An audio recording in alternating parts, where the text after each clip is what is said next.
Well, why don't we get started? It's 7:02.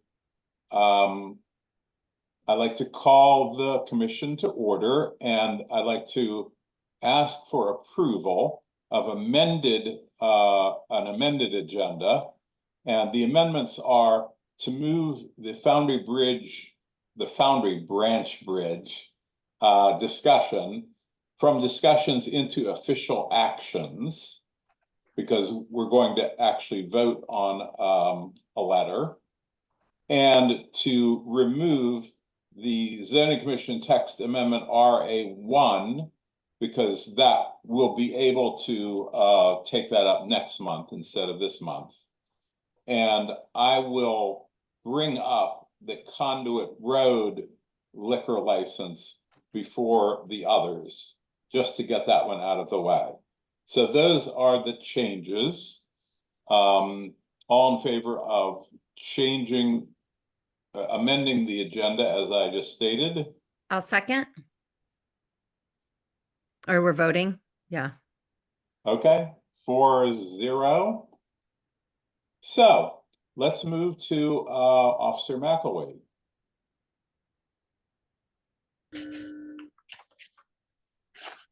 Good evening. Can you hear me?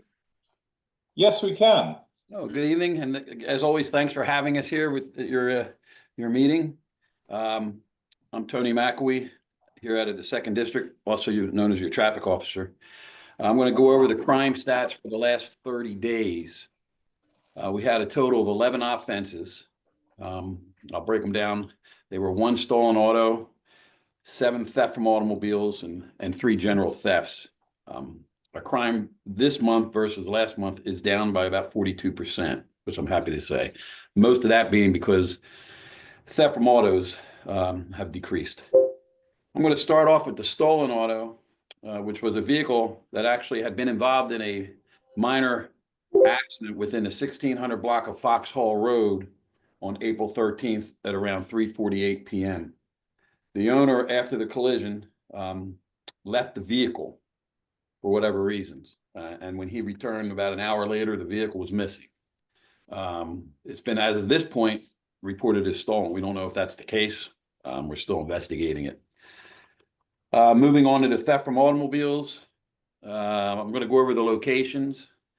And the first one was 2100 block of Foxhall Road. This occurred on April 6th between 2 and 4 p.m. Rear window was smashed out and a backpack was removed. 4800 block of MacArthur Boulevard on April 26th between 10:30 a.m. and 3 p.m. This vehicle's window was smashed out and a backpack and some camera equipment was stolen. 4700 block of Whitehaven Parkway on April 26th between 2 and 3 p.m. The rear window here was also smashed out and 2 backpacks were removed. 5100 block of Watson Street. We actually had 2 theft from autos out there. I believe they happened overnight on April 22nd. One was actually reported maybe about 11 o'clock on the 21st, and then the second one happened later on in that same night of April 22nd. Both vehicles were entered, and portable electronic equipment and charging cables and a first aid kit were taken.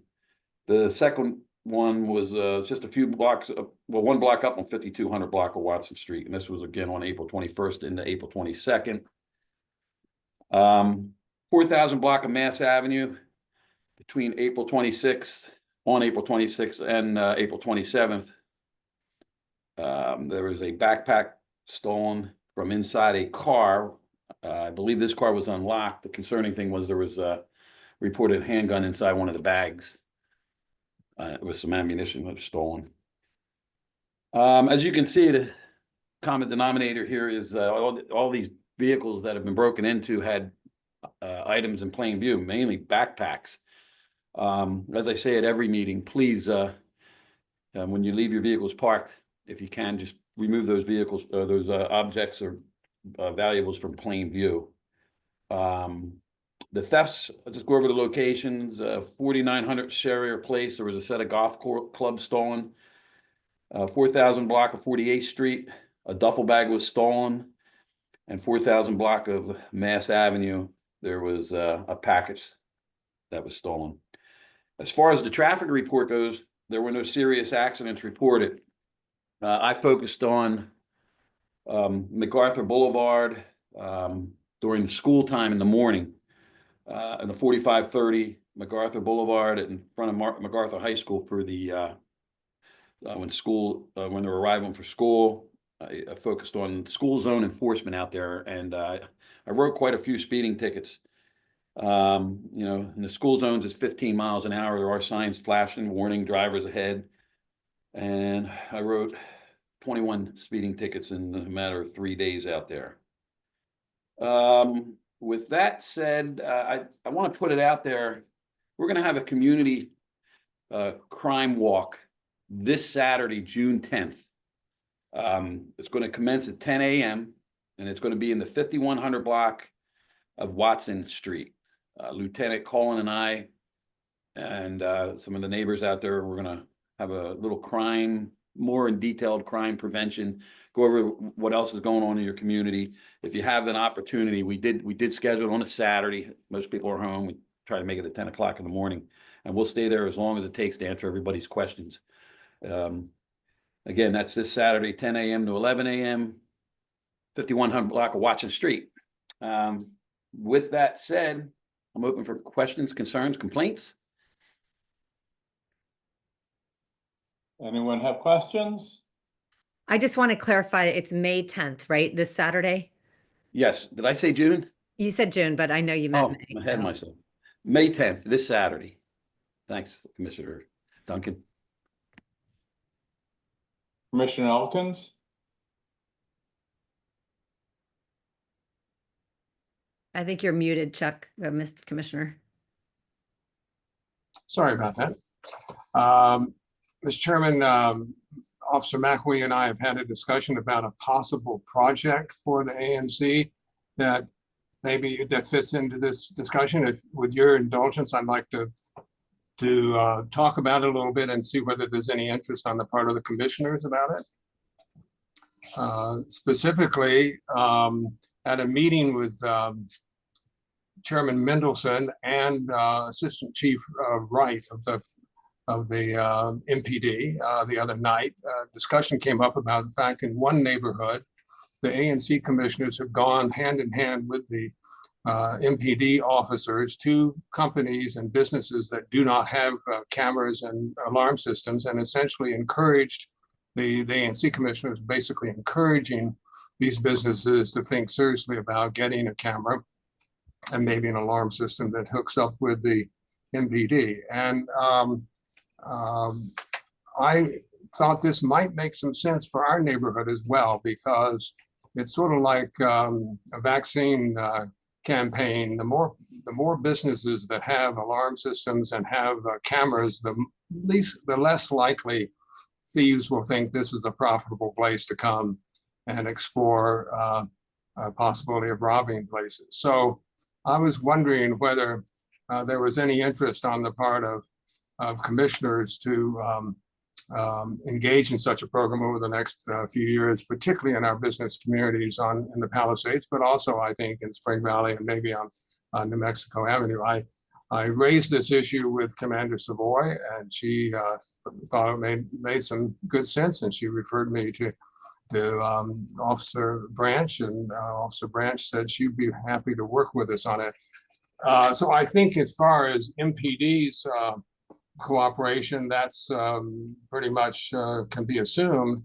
But the question is whether commissioners would want to take the time, let's say over the summer into the fall, to make some of these visits for businesses that do not have these cameras. They're not required to have them, but it would make their businesses safer and make the neighborhood safer. So I just wanted to raise that as an issue and see whether there's any interest.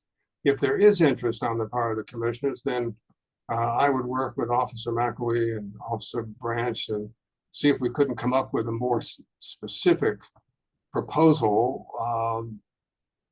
action items, so that we would know, so we could bring it back. But I want to see if there's any interest in doing that. I certainly am willing to spend some time doing it, but there are too many businesses for one of us to do that. So of course, we would not visit businesses that already have cameras. I would be interested in joining you with that. And if I could can I piggyback onto that, Commissioner Hawkins? Yes, go ahead. Yes. In a nutshell, what it is Miss Branch, she's our outreach person over here at the second district. You guys would identify some businesses that don't have the cameras. And basically what we're going to do is connect them into the incentive program with the camera incentive program. Basically, they could probably get cameras for free. So Miss Branch, myself, example, Commissioner Elkins, we would go to that business and say, here's everything to help them out, get them on the right track to get that camera system installed. So that's what we're going to do. And then y'all can talk about it, let it digest. And Miss Branch, I'll be happy. Have her jump in the next month's meeting here if you want to go a little further with it, and she'll give you all the details and the everything that we'll do.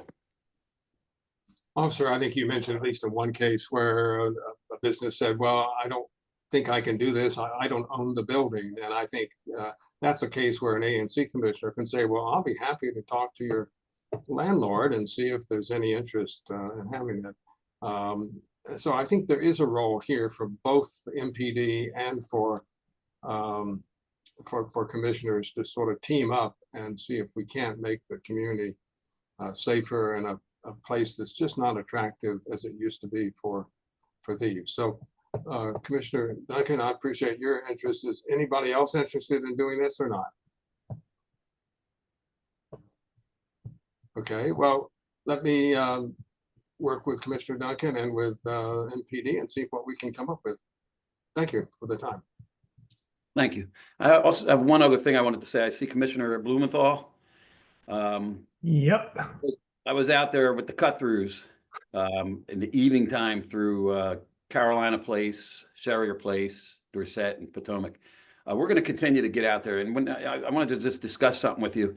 You know, I can't get everybody, obviously. As a matter of fact, I probably get maybe 1.3% of the people that go through when it's a heavy volume. But if we do get another accident or something that obstructs the canal road and backs traffic up, what I'm going to do is I'm going to grab, probably I'm going to do Carolina Place, because that seems where they come down the most.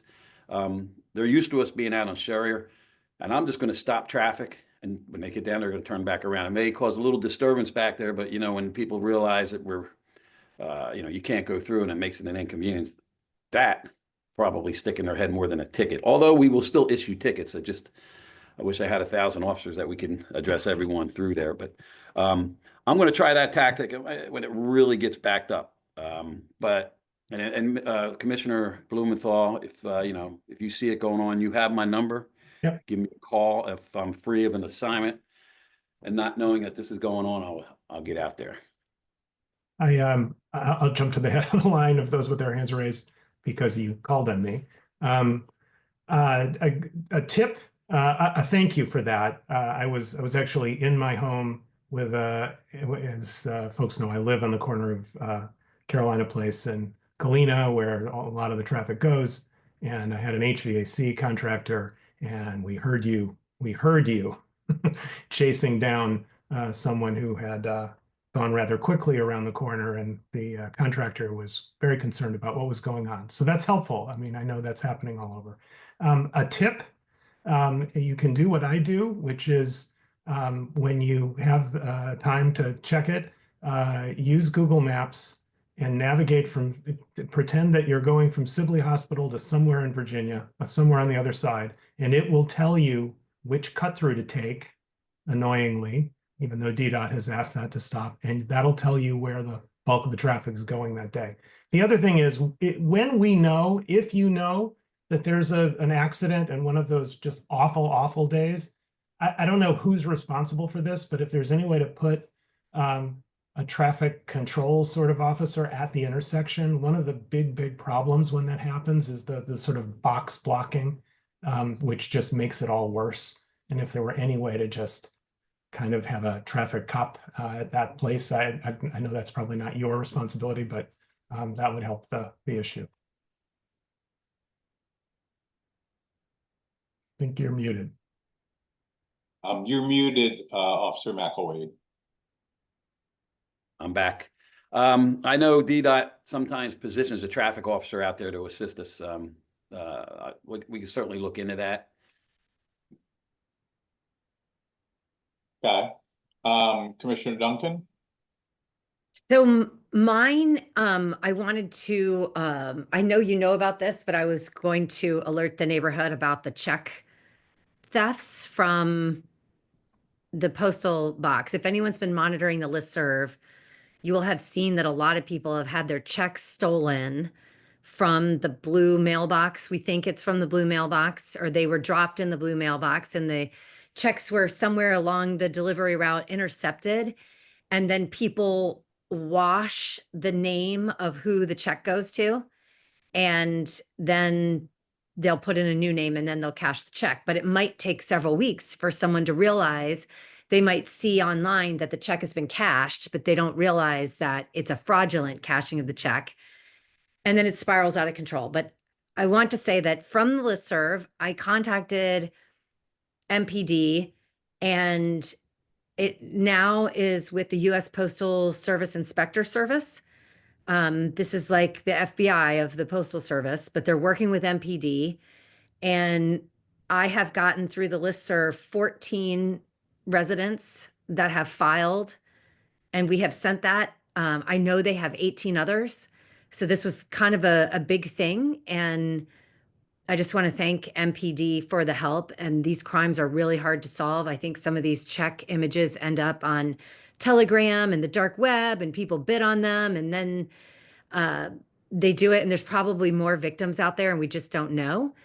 And the US Postal Service inspector told me that they have made some inroads in the last 48, 72 hours. And let's hope they're closing in. But we don't yet know where the interception has been, but the common denominator seems to be dropping a check in the blue box at the mailbox outside the post office. So don't do that anymore. And I don't know, did you have any other comments, Officer McElwee? Well, I just want to thank Commissioner Duncan. She's been on this through emails through the commander, and we kind of linked you in on this. And I will tell you, we are aware of the mailbox thefts along MacArthur Boulevard. And the only thing that I can really discuss at this time that, and you hit on most of it, Commissioner, is that the United States Postal Police, as well as the Metropolitan Police Department's financial unit, they are investigating. It is a large investigation. And as soon as something develops, Trish, you'll probably know before everybody else, but we'll get it out there to you. But it is being investigated, rest assured. Oh, I want to catch this person or whoever it is We all so do. badly. Commissioner Nowak? You're muted. Thank you for your work on the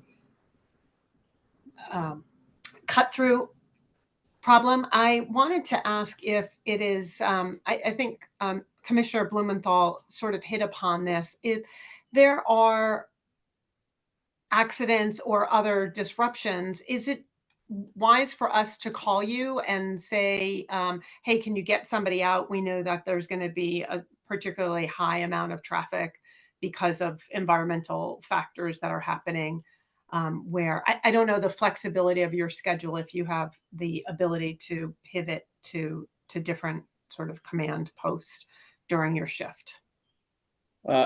Usually when we have an accident, it could be anywhere from Chainbridge over to Virginia, out of Clara Barton Parkway. If we have an obstruction in traffic, and I can get away, and I'm not, because I'm one of the traffic officers. If there's an accident, I'm going to have to investigate it. Of course, of course. But I can have one of my colleagues, if we're available, go out there. And if it's just just volume traffic, I'll give you my my phone number. Well, Yeah, I'll give yeah. that to you, but you can get Yeah. that from Commissioner Blumenthal. You can text me, say, hey, there's something going on. I try to make it like a vacation check Monday through Friday. I try to get out there when I'm not doing anything. And even one or two car stops, when motorists see this, they get the hint that if somebody else is getting a ticket, maybe they'll learn from that and stay on the boulevard. But, to answer your question, I'll do my best to get out there. And if I get some more resources, get one of my counterparts, another traffic officer, Officer Proctor, and we can sit and do 2 streets. Just a presence can put out a deterrent as well. Even if you don't have a lot of traffic cutting through, if they see us out there, they know we're checking it out. Yeah. When you get 100 cars going through there, it's tough. You take one person, okay, pull them aside, but they're still going through. Understood. And actually, to that point, not in the district, but somewhere else I was driving, I saw where there were 2 police officers who were pulling people over for whatever reason. I wasn't doing whatever infraction they were looking for, so I didn't pay close attention. But I am wondering if you and any of your colleagues have ever done a 2-man stop, or one is sort of spotting and flagging them over, and the second officer is just writing tickets nonstop. And obviously it's double the resources, but presumably you're getting double or more of the infractions written. We have, and we did it on Sherrier Place several times. One of us will be writing tickets and the other one will be turning everybody around. Right. And as I said, it's going to create a disturbance in your streets because they're going to be backed up. It's going to be gridlock. But when motorists get gridlocked, they don't forget that as well. Like, wow, I went down there last time. That officer, those policemen may be down there again. Yeah. And it's just better for me to stay up on the boulevard, Okay. Thank you. You're welcome, Commissioner. Okay, any other questions? All right, let's move on to the mayor's office. Ms. Gibson is here, I believe. Hello, that is correct. Hi, everybody. How are you? Very good. Good. Glad to hear it. Thank you for having me. I'm Kendall Gibson, your Ward 3 manager in the Mayor's Office of Community Relations and Services. First, I want to share that I will be hosting my monthly office hours. Every month, I pick a DC Public Library to park there for a couple hours, meet and greet with residents, scale up on issues that require my attention. And this month, we're doing a special edition on a Saturday. So I will be meeting in Cleveland Park Library on Saturday the 17th from 10:30 a.m. to 12 p.m. And I believe that the following month I'll be at Chevy Chase Library, but I'll be sure to update you once that is solidified. This Saturday, we'll be hosting a roll-off dumpster event where you can dump off bulk items. Typical items that people dispose of include old furniture and clothes. We get a lot of carpets. We get a couple mattresses.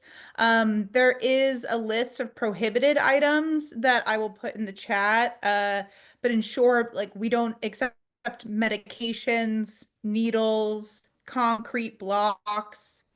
We do ask that if you do drop off a mattress, that you cover it in saran wrap or some kind of plastic for sanitary reasons. The roll-off event will be on this Saturday, May 10th at Turtle Park from 10 a.m. to 2 p.m. And we look forward to assisting you there. And now I want to give a brief call to action to support DC's hospital systems. Last Friday, Mayor Bowser called on Congress to maintain the district's federal medical assistance percentage, which is also called FMAP. She would like it to be maintained at its current level. Congress is threatening to cut its assistance to 50%. This is the amount of federal assistance that we receive towards our Medicaid program. The mayor, council members, and healthcare leaders emphasize that changes to DC's FMAP will have severe impacts on the city's entire healthcare system. Over 285,000 DC residents rely on Medicaid for their healthcare coverage, including 95,000 infants and children, 28,000 seniors, and 27,000 people with disabilities. A cut of this magnitude would absolutely devastate the district's healthcare initiatives, threaten jobs, and delay or deny care to residents. I'll be placing a petition in the chat and urge you to sign it. As always, MOKers are available to the community with any DC DC government related needs. I'll put my contact information in the chat. Anything that has to do with the DC agency, I can help find the right person to get it done for you. So please feel free to reach out. And I appreciate everybody. Any questions? There is a question in the chat. This military parade that's coming, supposedly coming, is the mayor, basically the question is, what is the mayor's position on the proposed military parade and how will it affect the Palisades? The Trump administration is working with DC's special events group in order to plan the parade.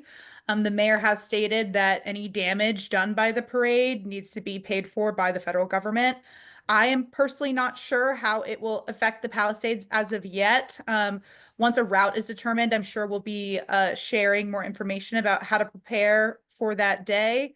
But the mayor's position is that that the Trump administration is working with our groups to try to determine the most effective way to host this parade. Okay, any other questions? Seeing none, thank you very much. Let's move on to Councilmember Fruman's office, Ms. Charles. Hey everyone, that's me. So May is National Older Americans Month, and since 2023, the DC Council has declared May Old People Are Cool Month in DC. Councilmember Fruman was proud to introduce the ceremonial resolution again in 2025 to recognize Old People Are Cool projects' important work to combat ageism and support intergenerational collaboration. In recognition of Old People Are Cool Month, our office created an online resource to provide residents of Ward 3 with information about senior services and neighborhood organizations working directly with older adults, including aging and caregiving resources, as well as programming and activities. And they're available on our website, mattfrumanward3.com/resources for older Americans. But it's pretty easy to navigate to, and I'll put that link in the chat as well. Like Kendall just talked about, decision makers at the federal level are considering reductions to our FMAP or the district's Medicaid reimbursement rate. Still up in the air, but it could be a significant reduction from 70% to 50%. We'll see. But Councilmember Fruman was proud to join fellow DC leaders, including the mayor at Children's National, to oppose the potential cuts to the program. Reductions to DC's Medicaid program would be devastating for the district and the region's health providers, hospitals, facilities, and patients and students as well. I cover education. And Kendall laid out the numbers of how it would affect our residents. So on Tuesday, this past week, the council passed the Emergency Rental Assistance Program Reform Amendment Act of 2025, or ERAP Amendment Act. The bill realigns the policy incentives around ERAP to protect both affordable housing providers and eligible tenants. Councilmember Fruman thanks stakeholders for coming to the table to agree on legislation that can improve the program by both encouraging housing providers to cooperate with ERAP and protecting the rights of tenants. There's more on the committee section of our website about this if you're interested. And lastly, the WMATA's latest Better Bus Dispatch newsletter was launched, or will be launched, on June 29th.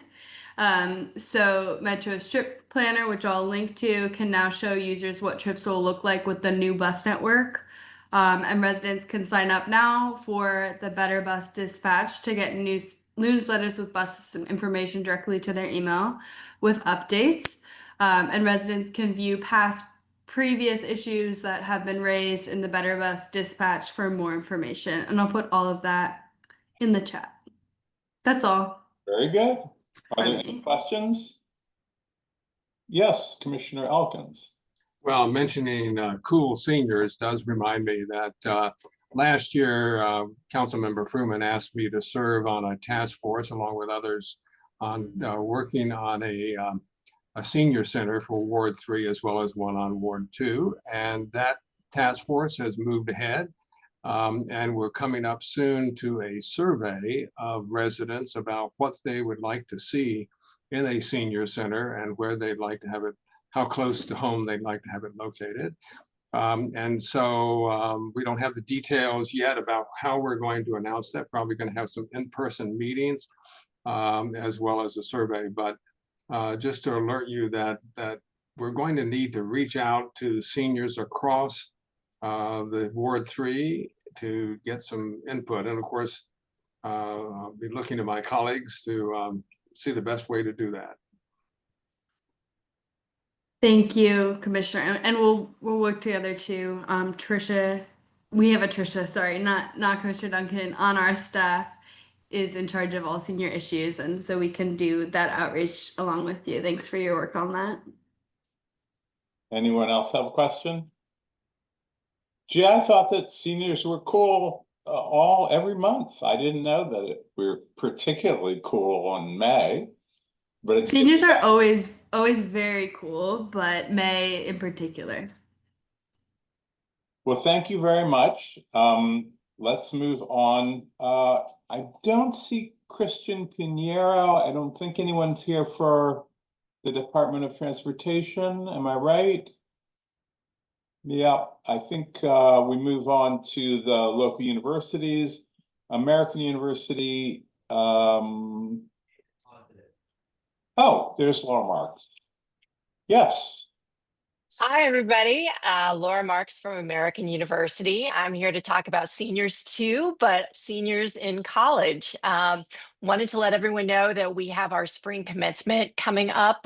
Starting Friday is the first day. Then we have graduations all day on Saturday the 10th, and then a third ceremony the following week on the 17th for the law school. So you may have seen kids are in the process of moving out. We have our summer programs on campus May 18th through August 10th. We do have some summer college programs that might be of interest to high school students over the summer. I will put a link to that in the chat along with the rest of the dates. But those applications are open until May 18th. My daughter did it last summer. She was one of 2 DC kids. So we'd love to see more local students take advantage. It was a great program. Over the summer, we have summer college programs, and then move-in starts August 16th and classes start on August 25th. We have a couple of upcoming events. We're going to be celebrating Mayfair with Turtle Park on May 17th. And we have our spring summer CLC meeting on June 10th. And I will put all those dates in the chat along with my contact information. Very good. Does anyone have any questions? No, I think we'll go on to George Washington University. Mr. Days is here, I believe. I am here. Good evening, commissioners. I hope you all enjoyed the weather today. I have not very many announcements, the same kinds of announcements that Laura just made in terms of the end of our academic school year. You'll notice that lots of the Mount Vernon campus students are packing up and heading home. Our commencement weekend, which really you shouldn't see much disruption, but will be from Thursday, May 15th through Sunday, May 18th. So there will be some activity, but most of that will be located down on the Foggy Bottom campus. As you know, we graduate on the mall. It's always an exciting experience. I also, like Laura said, will be starting up school in August, but you will see activity on the Mount Vernon campus with summer camps and sports camps and those kinds of things. So the campus is still open, and we're still hoping that you'll come and visit and take advantage of everything that we have to offer. Finally, I just want to say we wrote to the commissioners today to invite you to another reception at the President's House. We hope to see you all there. And with that, I think my announcements are over. Very good. Does anyone have any questions for Mr. Days?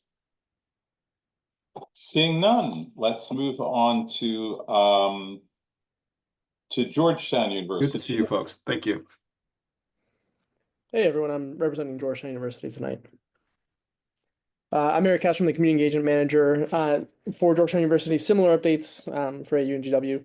We have our finals ending May 10th. Our commencement weekend will be May 16th to 18th. So obviously there'll be some increased visits to campus as family members come by to celebrate graduation with our graduating students here.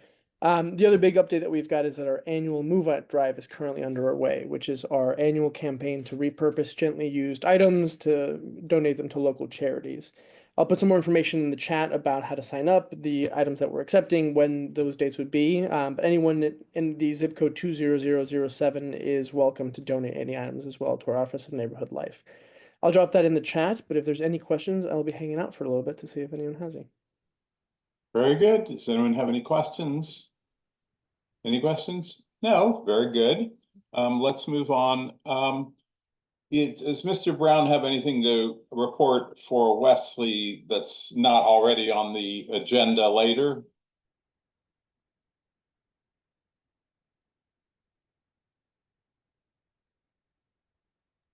I'm sure they don't, Chairman Yeah, Hart. that's fine. Let's move on to other institutions. I just wanted to ask if Ms. Rutherford had anything that you wanted to report about the field school. I have, thank you for asking. I have no updates tonight, but thanks for the recognition. I appreciate Chairman Horn. Thank you. And I don't see Mr. Spiescher from the German Embassy. Is there anybody else filling in from the German Embassy? I'd like to ask Commissioner Nowak, have you heard anything about that project? Is it's supposed to finish this summer, isn't it? Or am my timeline wrong? So I'll answer that in two parts. I have not heard any complaints from neighbors, so that is terrific. And in terms of its completion, I don't know of a date, but I can say that in my last couple of trips down Reservoir, it does seem as though the staff members may have moved back up onto the embassy campus rather than park on the street. So I think that means they hit another one of their milestones. Very good. Okay, why don't we move to commissioner updates? I'll start with Commissioner Elkins. Thank you, Mr. Chairman. Just a quick report on, I had a very good experience this week that might be, I think probably has been done by other commissioners, but if not, I would suggest you might try replicating it because I thought it worked out so well. I had a neighbor who is living next to a place which is going to be reconstructed. Common experience in all of our neighborhoods, and they were concerned about a heritage tree and whether the building was going to be too big, et cetera, all the normal kind of things that neighbors worry about. And so I looked to see whether I could find the building permit for them, and it was still in operation, still being processed, so I couldn't get them the building permit. But I noticed that David Landsman was the expediter on the program, so I called David. Many of you know David. He's been here many times, and said, David, would you be willing to meet with this neighbor and just talk through the project? And he said, of course. And he brought in the developer as well. And it was a very cordial and very informative session for about half an hour between the developer and the neighbors. And I think, I don't want to make too much of it, but I think we probably avoided a few problems going forward. They now know who to call. They now know that the heritage tree is not going to be cut down, et cetera. So anytime, and I talked to David afterwards, I said, I think maybe this was well worth everybody's time. And he said he would be willing to do it anytime a commissioner asks. So if you see his name associated with it, give him a ring. I think it was a good use of my half hour. So I commend that to my colleagues. Very good. Commissioner Duncan? I'd like to respond to Commissioner Elkins' comments because I do find David Landsman to be very, very helpful. But then again, I've never had a significant issue on a project that he's been associated with. So if I see his name, of course, he's my first call, but when he's not on there, it's lies and deception and all kinds of shenanigans. So I would encourage neighbors who are going to have a new house built next to them to engage with the builder. Some are better than others. And sometimes the best we can hope for is good neighbors in the end. Is it my turn, Chairman Horn? Yep. For updates? Okay, so I gave my update on the check fraud, which I spend a significant amount of time on. So I feed them all the information. So anyone out there, if you see this, report it and send it to me, and I'll get you in touch with the U.S. Postal Service inspectors. I wanted to bring to the commission's attention to a text amendment that's coming before the zoning commission on RA1 zoning, which I know I have some of that in my SMD and Maryland, and certainly JP, although his land over there is probably mostly developed. But right now, RA1 is townhomes, row homes. It's called soft density, or McLean Gardens, where you can go 3 stories high and do condos with a certain floor to area ratio. The way that the rules are written now, that even if developer comes in and does a development by right and builds a bunch of townhomes, they still have to go to the BZA to get approval. And this text amendment takes out the layer of the BZA if they otherwise follow all of the zoning regs. And the zoning commission is doing their set down for the text amendment sometime soon. So I am going to want us to comment on that next month. So be on the lookout for my synopsis. The next thing, if you haven't heard, ICE and members of Homeland Security visited some of our restaurants. Yesterday, they went into Millie's. They will be back. They will be checking I-9s. The restaurants around here have indicated that they've got all their paperwork in order, but some of our restaurants have people working on work visas, and people are worried that the work visas aren't going to be good enough. So let's just be mindful of our restaurants and support them as best we can. And lastly, 5122 Cathedral Avenue had their building permit issued. This is the one that we've been working on for 3 years. The building permit looks to be normal. The owner has indicated starting in about 2 or 3 weeks, he's going to rip out all of that illegal stuff that he put in.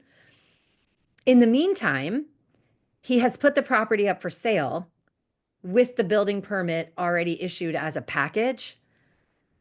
But now I think he might have put it up for sale to avoid the taxes for the vacant and blighted property, because I think his property tax for vacant and blighted property may have been close to $75,000. And I think if you have a property up for sale, you might be able to avoid that, but Commissioner Elkins might know the rules better than me. You don't? Okay. Anyway, I'm monitoring it, but we might be done with this project once and for all. That's it, Chairman. Thank you. Congratulations to you and to Bernie for pursuing this and being firm and going up against cases where they just wanted to make sure to tire you out. And this started with Commissioner Joseph. He was the one who brought it to the commission.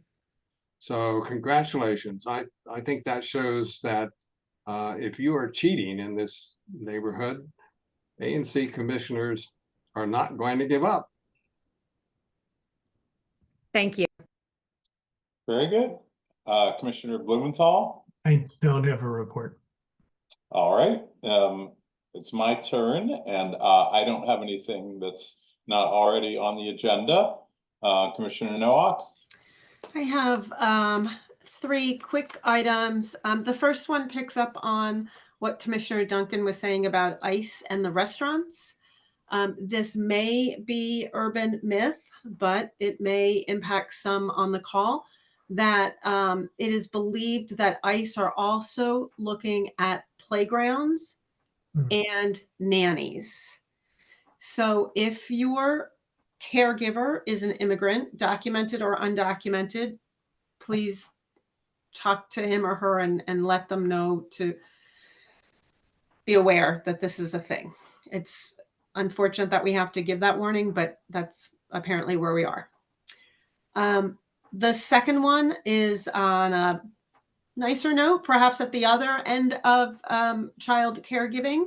It is DC tag season. I do this announcement every year as my public service announcement. DC offers a program to all residents and all high school seniors and college students that are resident here, called the DC Tuition Access Grant.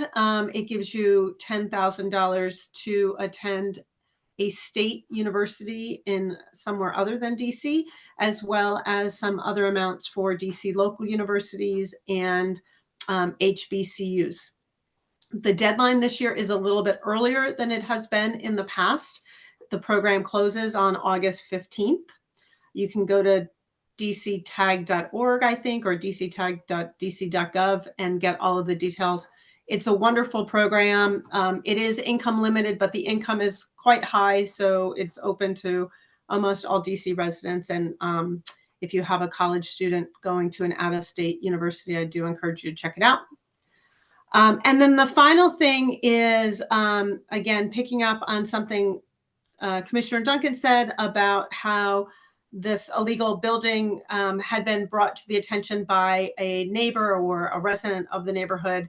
I did want to encourage all of our constituents to reach out to your commissioner if there is something happening in the neighborhood that you think might be hinky.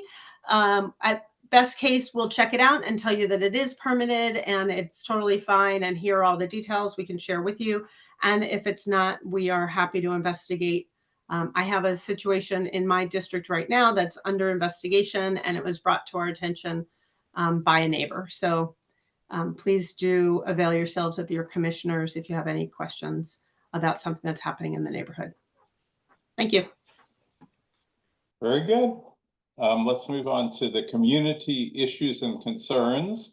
If there's an issue that's not on the agenda that you'd like to talk about, this would be the time to raise your hand, and we ask you to try to keep it within 2 minutes if you've got one.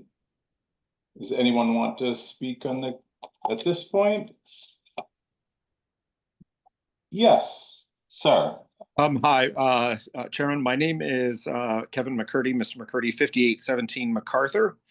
The concern coming on, we've spoken to Ms. Duncan, is regarding the sidewalk gap project on the 5800 to 5899 MacArthur Boulevard block.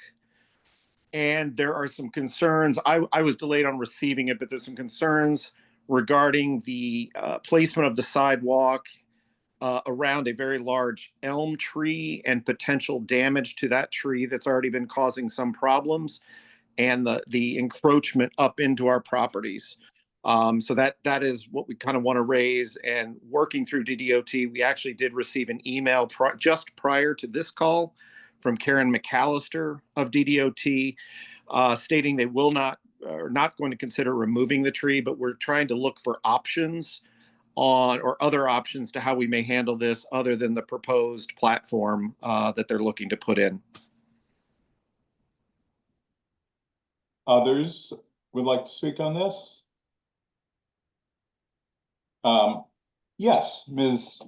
Giral? Yeah, I have nothing additional to say except for what Mr. McCurdy said. It's a huge encroachment into our property. I did speak to Commissioner Duncan before.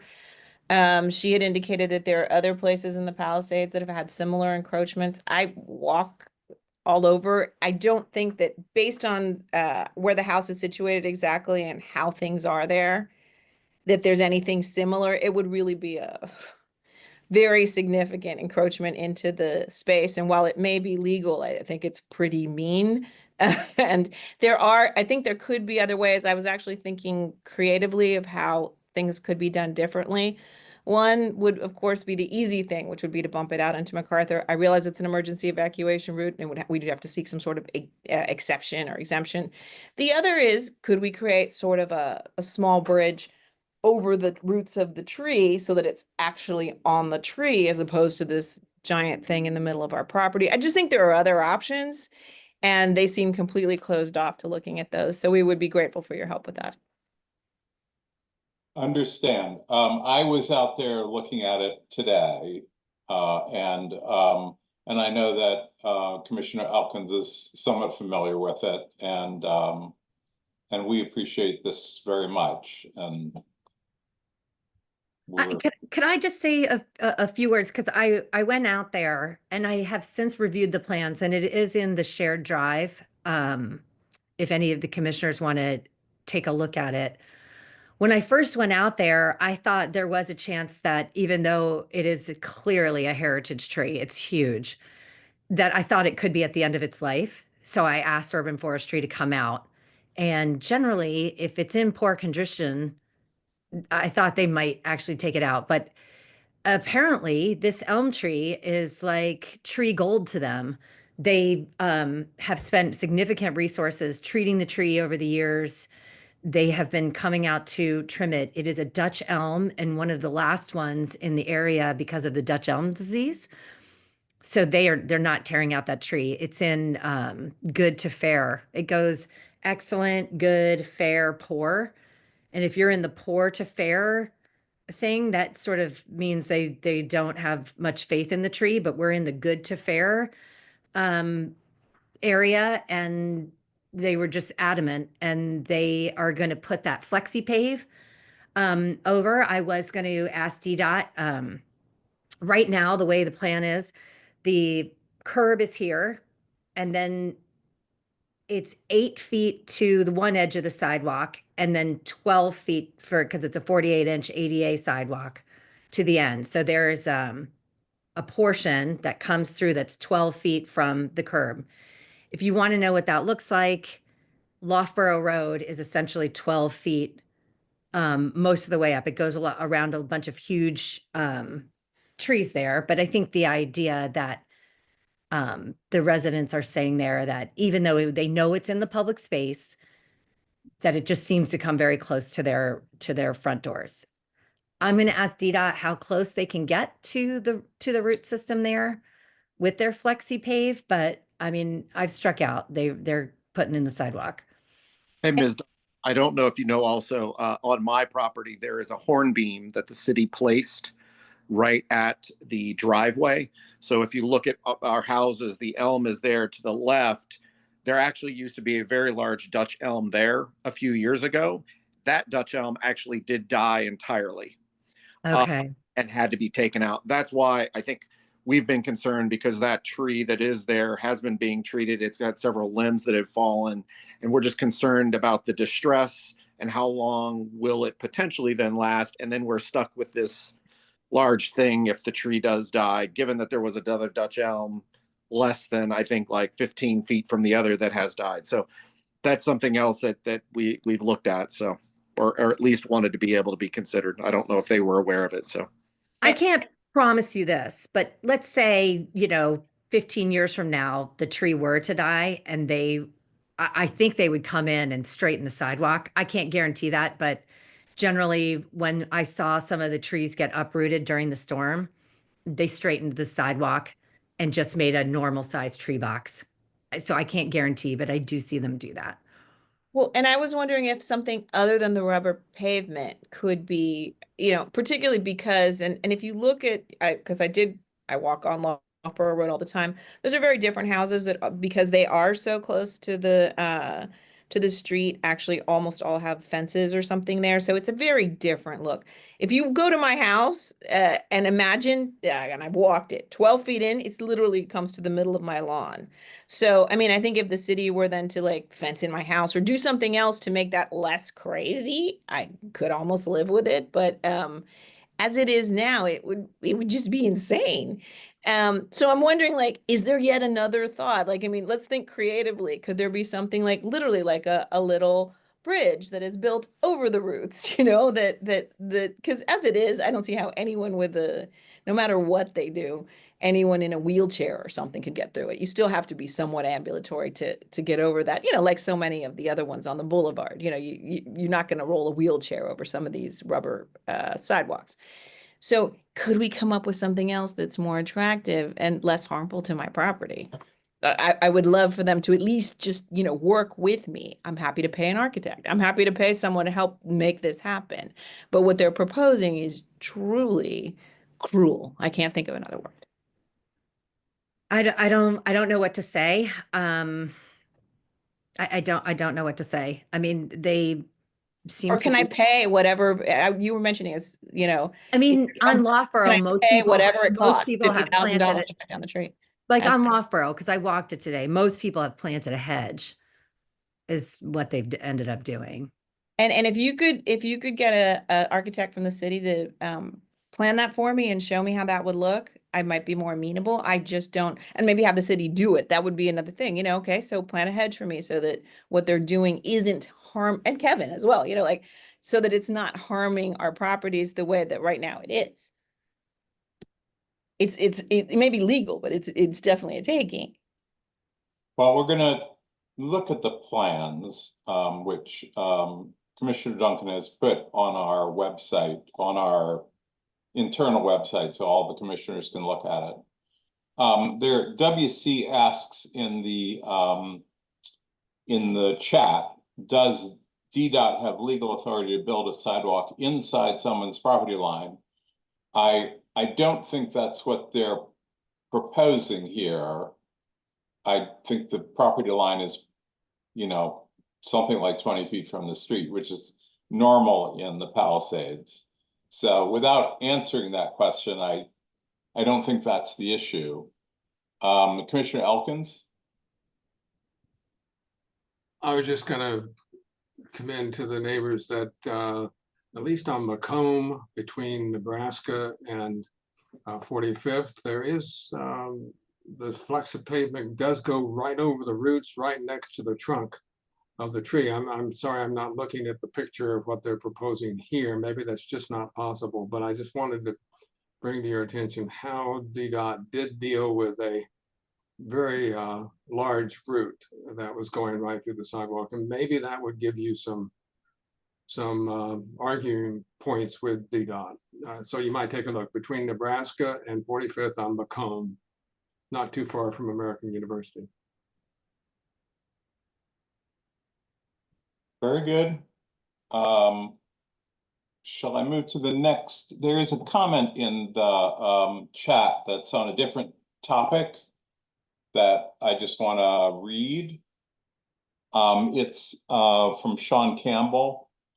Thank you for holding today's meeting and making it accessible on Zoom. I'd like to raise awareness about the needs of small-scale commercial property owners on places like MacArthur Boulevard. I feel we should explore granting residential zoning to them all because our local residential PPSF is twice as valuable as the commercial property PPSF.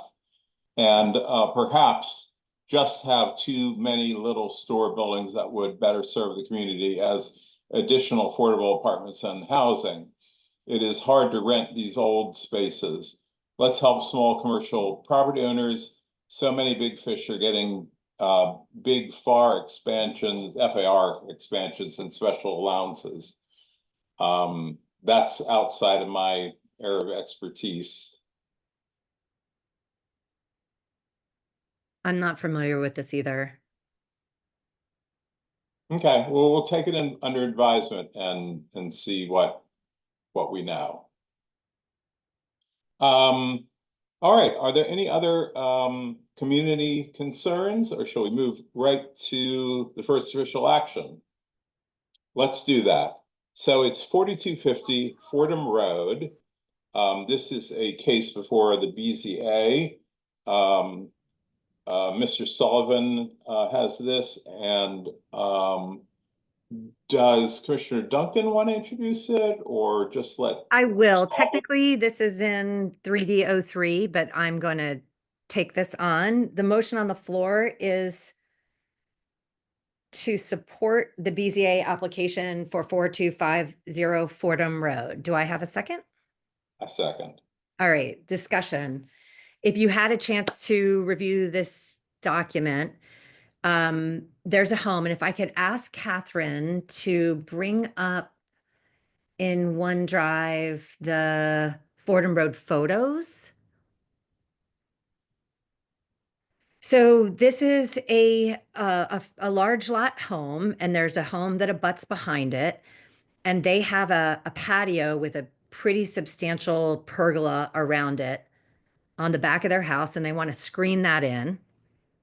So if you scroll down to that second, the one after the map, and can you zoom in? Oh, no, the map, the satellite photo there. Thank you. And can you zoom in?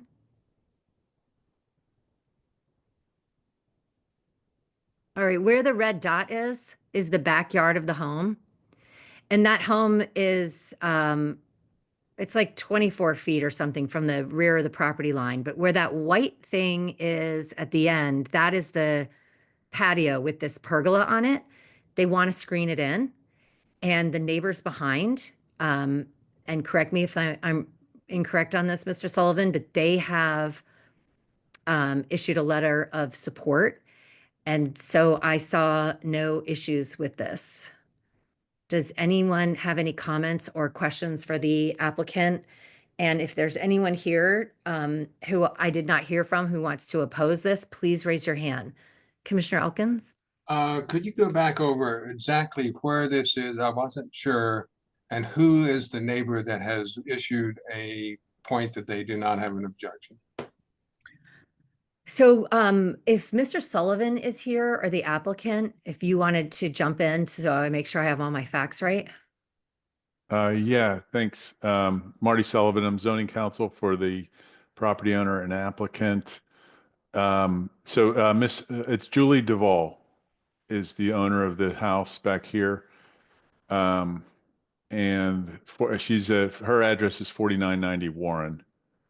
And we have a letter of support from her in the BZA case file. So And- on this map, Chuck, it's the cul-de-sac behind that house that's directly behind. I see. And where is could you now with your cursor show me again where the patio is right there? Okay, fine. So it seems to me that we might have an objection from the house that is next door at 49, I can't read it, 4992. On 50th Street? On the cul-de-sac. Are they able to see this? Don't know. There's a good bit of tree cover, and this is only one story. It's just, and I can show the plans and show you a couple of the plans and elevations. If Well, that I'm would help. raising a more generic issue with my colleagues here, more on all these cases as opposed to this particular one, Mr. Sullivan. I'm concerned about a phrase that's in this letter that says, hearing from no neighbors who could object, we approve this project as it would not have any substantial negative impact. It used to be sort of the informal policy of this commission, and of course things can change, that we would ask the person who's having this project to essentially let the other neighbors know about this, so they would have an opportunity to object. And so that, because then we could be influenced by any of their concerns at this meeting. So here we have a case, perhaps, I don't know, where this neighbor may not know about this, and then we're taking a vote, assuming that they don't have any objection, but I'm not sure that we've taken any steps or that the homeowner has taken any steps to make sure the neighbors know about this. And I'm concerned about this more generically than I am in this particular case, but I think this is a case where we're very close to the property line, and we do want to hear from neighbors. Not that we necessarily are going to agree with the neighbors. That's an issue. I would like to, if before we get to any site plans, Catherine, if you could keep scrolling down to the pictures of the existing structure. My feeling was there is a structure right already there on the property line. And so if that neighbor that is next door to the one that gave approval were to say something, they're already looking at something there in this case. But So I want to weigh in on this topic philosophically. I think that it is the commission's responsibility to hear from neighbors who object. I do not think that it is our responsibility to chase down neighbors who choose not to opine. And we have no choice but to hear lack of opinion as assent.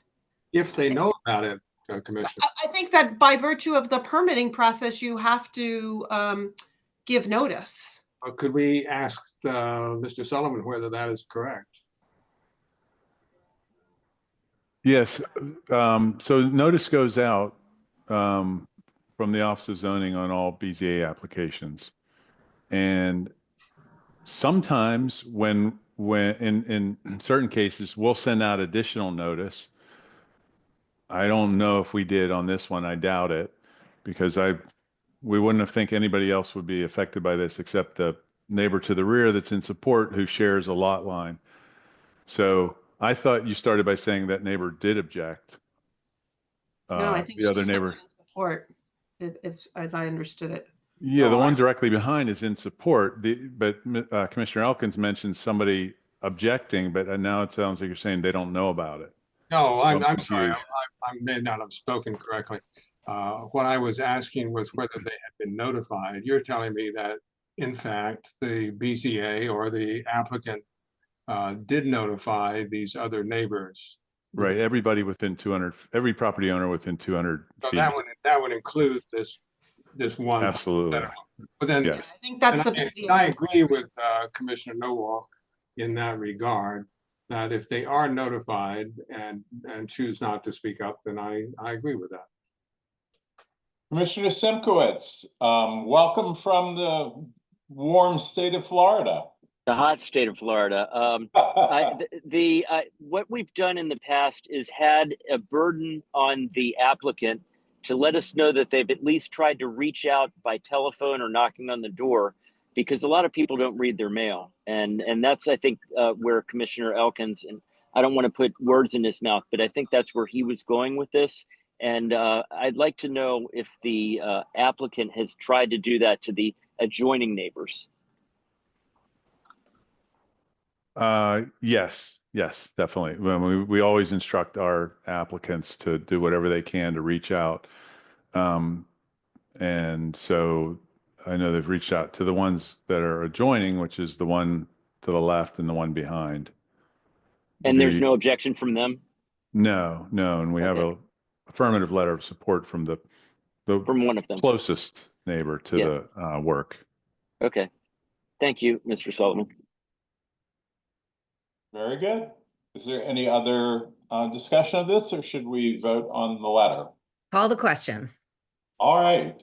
All in favor of approving the letter? Aye.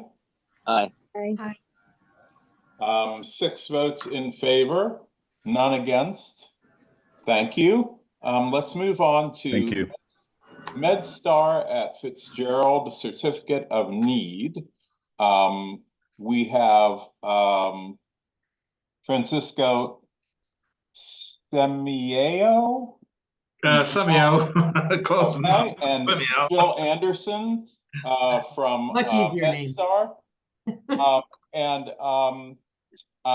It's in my single member district, so I'll just say that it seems like kind of an obvious thing that this is a good idea, but I will let them explain it. Thank you, Commissioner Horn, and all the commissioners. Very nice to meet you. We're very happy to make this presentation of one of the services that we'll be providing in your community. My name is Francisco Semio. I am the Director of Regulatory Affairs for MedStar Health in the District of Columbia.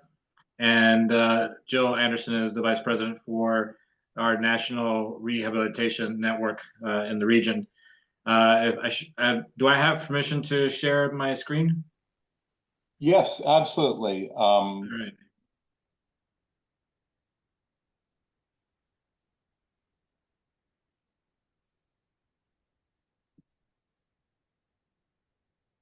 All right, so I will let Jill take it from here.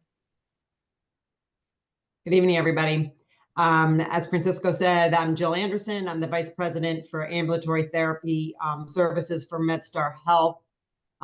We are working with the Fitzgerald of the Palisades, which is a new assisted living facility and independent living facility that is just opening now to be able to provide the physical therapy, occupational therapy, and speech therapy services to those residents. You can go to the next slide. So MedStar National Rehabilitation Hospital, or MedStar National Rehabilitation Network, that is where our therapy network we have exists within MedStar Health. We have over 60 outpatient therapy sites. And we are looking to establish a outpatient therapy, physical therapy, occupational therapy, and speech therapy within this facility called the Fitzgerald of Palisades. It's located on 4418 MacArthur Boulevard, Northwest. It is a retirement community, which we'll talk about, and that's located in Ward 3. Go to the next page. As I mentioned, it's going to do independent and assisted living. It's small, there's 138 apartments with a max capacity of 165 residents, as some will be couples. And they have approached us about being there to service their residents. Next page. So we will be targeting the residents of the facility. So it is an elderly population and with limited mobility. Having therapy services on site will certainly increase their ease of obtaining the services and facilitate the compliance of their plans of care. Additionally, we will go to patients' apartments if need be to give them suggestions on making sure they're living in a safe physical environment for their mobility and their activities of daily living. Go to the next page.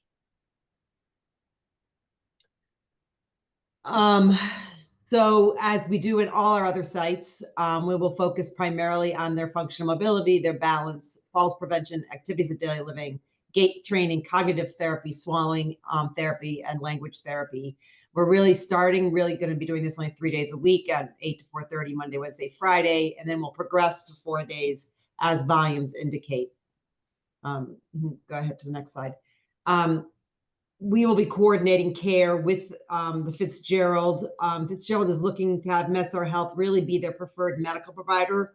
We will be providing some medical oversight, like primary care, geriatric medical oversight, and then they will have transportation that can go to Georgetown or to our McLean facilities to get specialty care that these residents may need. So if they are MedStar patients for other medical reasons, we'll be able to easily coordinate their care as we'll be on the same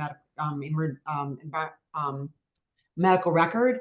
But if they choose to get their medical care someplace else, we will do as we do all the time in all of our sites, communicate with whoever the referring providers are to coordinate the medical care for those patients. So just a little bit about MedStar Health Physical Therapy. Our network, as I said, is over 60 therapy sites providing physical therapy, occupational therapy, and speech therapy for over 30 years.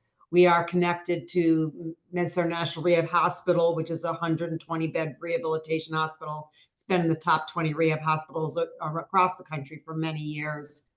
Back in 2019, specifically the outpatient network won the Ascend Award, which is the best outpatient network in the country. We were super proud of that.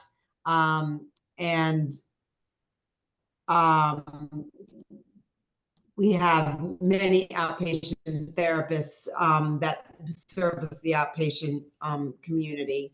So we feel like we are the best provider for these people, for these patients or these clients. And we are happy that the Fitzgerald is entrusting us to them.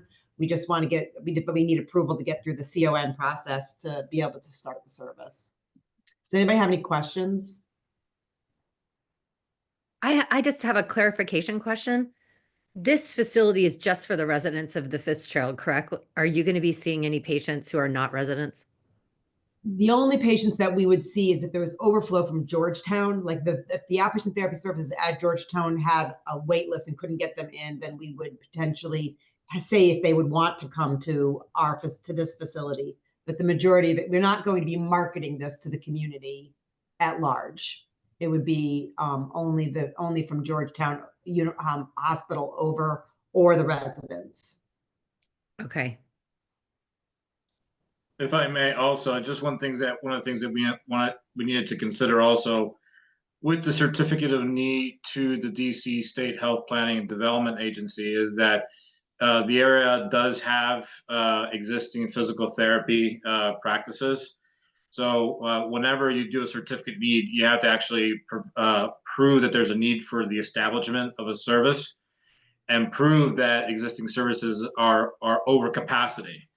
So before we even go to that level of market penetration, which can disturb the market if done inappropriately, we just wanted to, at this moment, at this stage, just say, we have a demand here. We've been reached out to provide this service specifically to this community, but at the same time, it'll allow us to serve an overflow of patients that come from Georgetown University Hospital. That way, they don't have to wait an extra week just to have an outpatient visit. They can go, if they have to wait 2 weeks at the hospital, they could be seen in less time at the Fitzgerald. So it gives people in that area of the district a better quality and access to services. All right. I just wanted to mention that on your slide deck, it was the wrong address, which doesn't matter to us, but just make sure it isn't, that isn't what you're That's their on business your address, application. yeah. It's not 4418, it's 4865. Yes, correct. Okay. Yeah, Any you're other correct. questions? We'll make the correction for the CON presentation to the ship in a couple of weeks. So thank you. Yes, let's make sure. Yes, thank you for pointing that out. Commissioner Elkins. I think it's great that you're going to be providing for the overflow from Georgetown. But what about the parking for those people? Parking in this particular neighborhood is very, very tight. Will the Fitzgerald be providing parking for those patients that are going to come over from Georgetown? Yes, it's actually valet parking. So they'll be able to come right up to the front and they'll valet park their car. That's excellent. Thank you. I'm glad to hear that. Very good. Any other questions? Shall we?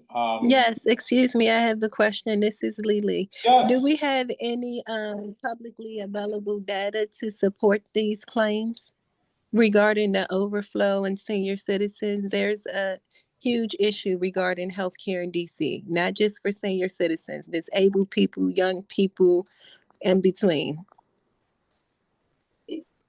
Are you asking about whether we've done data to see whether there's a need for this particular Yes. facility? Yes. Yeah, we've done data with the residents that are applying. Like we know of some of the residents that have put in applications to live in this facility.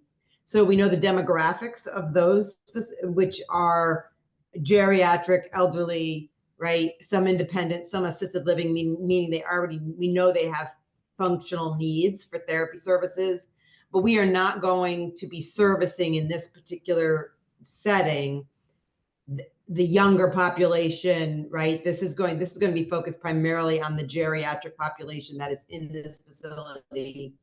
And if we were to bring people from Georgetown, it would still be focused on that geriatric population. We're not going to be doing pediatrics in this setting.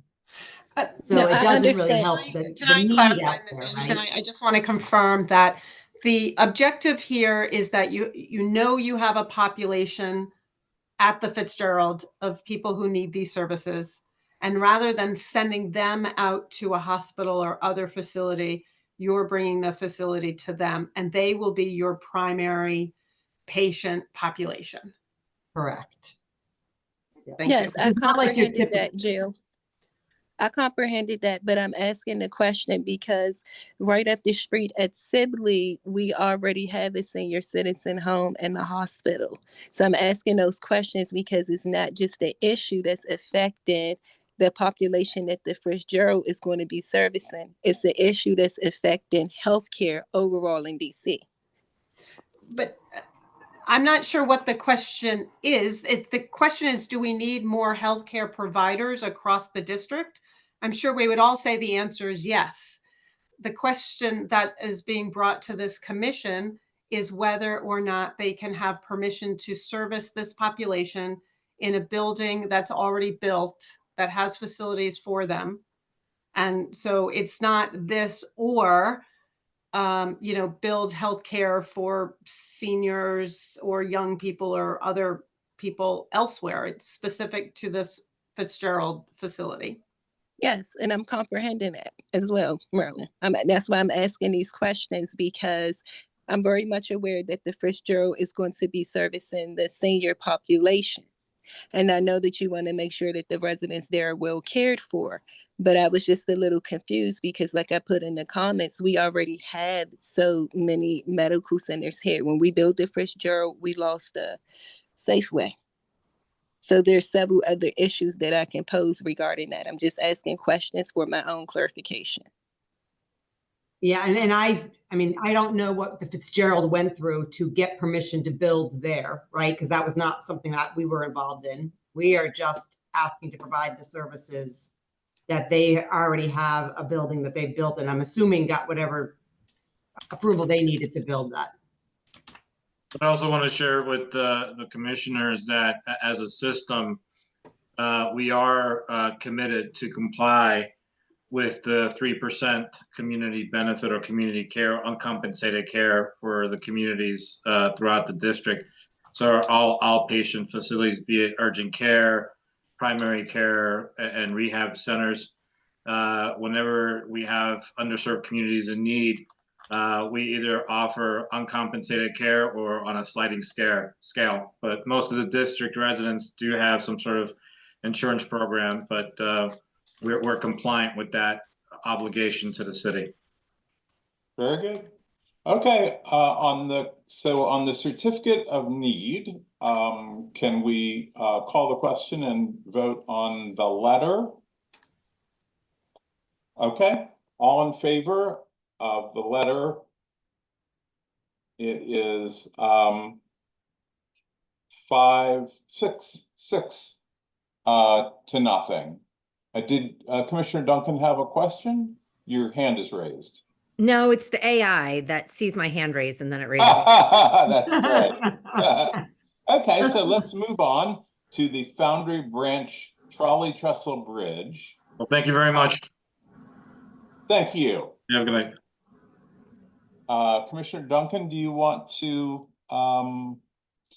take this one?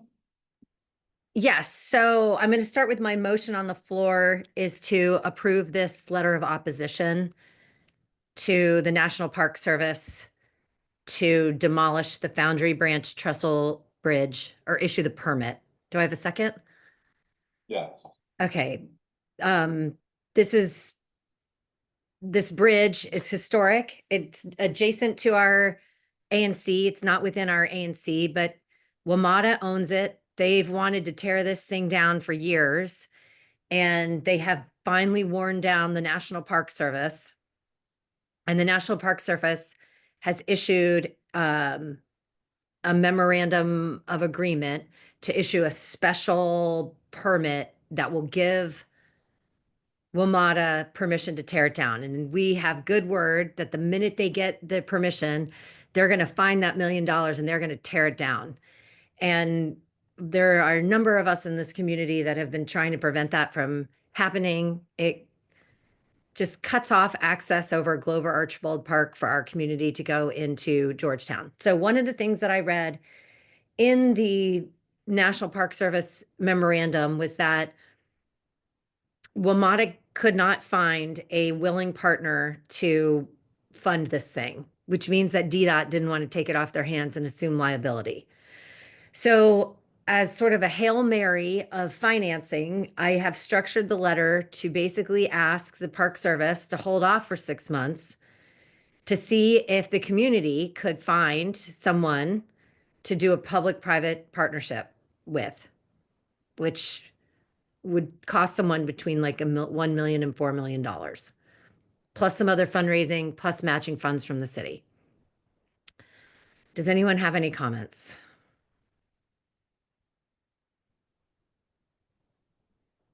JP, Commissioner Simkowitz. Thank you, Commissioner Duncan. Thank you for taking this on. As you know, I started out against the trolley trestle trail, and Brett Young beat me down and turned me into the biggest supporter. And you know, it's been a battle that we have fought for now almost 8 years. I think that we have a really hard road ahead of us, but you know, I'm willing to give you the benefit of trying to get funding from somewhere else. And thank you for this effort. Commissioner Elkins. You're on mute. I'm very much in favor of this letter, but I wonder realistically whether 6 months is sufficient. I wonder, and of course we have to have a letter that we think that the National Park Service might accept. And so 6 months sounds more reasonable than 9 months, but I wonder whether it's going to be possible to not only find the financial support, but then actually reach some kind of agreement with DDOT or whoever in a So can I know, I see what you're thinking is there, and this is what I was thinking. So right now the bridge is historic, and the National Park Service was sued by the Historic Preservation League, the DC Preservation League, and National Park Service cannot issue a permit to demolish this thing if there is a chance that it be saved. And in my view, if we were to identify a public-private partnership and got things going with like the mayor's office or the council, that would put a stop on legally of National Park Service getting that, even if we didn't have all the money and everything done. Because I think if we were to identify an entity or a person or something to come up with this money, that would stop the National Park Service from moving forward with issuing the permit. And I, for one, think that if we can find someone in 6 months or we can't find someone in 6 months, because we're going to be asking people who we think have deep pockets, and they're either going to say yes or no. And I don't actually know that many people who could do this. So I can talk to everybody I know in a matter of like 2 months. Yes, I go with your judgment on that. I think it is possible to either find them or not find them within 6 months. I was worried about whether we had to have something more substantial at that point, and your point is well taken. So I don't think the National Park Service is dying to have this bridge removed, but nobody, and I mean nobody's got the funds or wants the liability of the bridge the way it is now.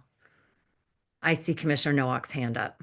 Yeah, I was just going to speak in support of the 6 months, because I think if we get to 5 months and we think we're on to something, we can vote as a commission to ask for an extension. But better to ask for the shorter period now and not scare them off, to just get them to bite so we can start the process. I agree with that. And I would like to say I am taking Commissioner Elkins' friendly amendments, except for I'm keeping the 6 months and not the 9 months. All right. So shall we vote? All in favor of this letter as amended? It's 6-0. Very good. Let's move on to the 4th of July parade letter of support. Commissioner Duncan.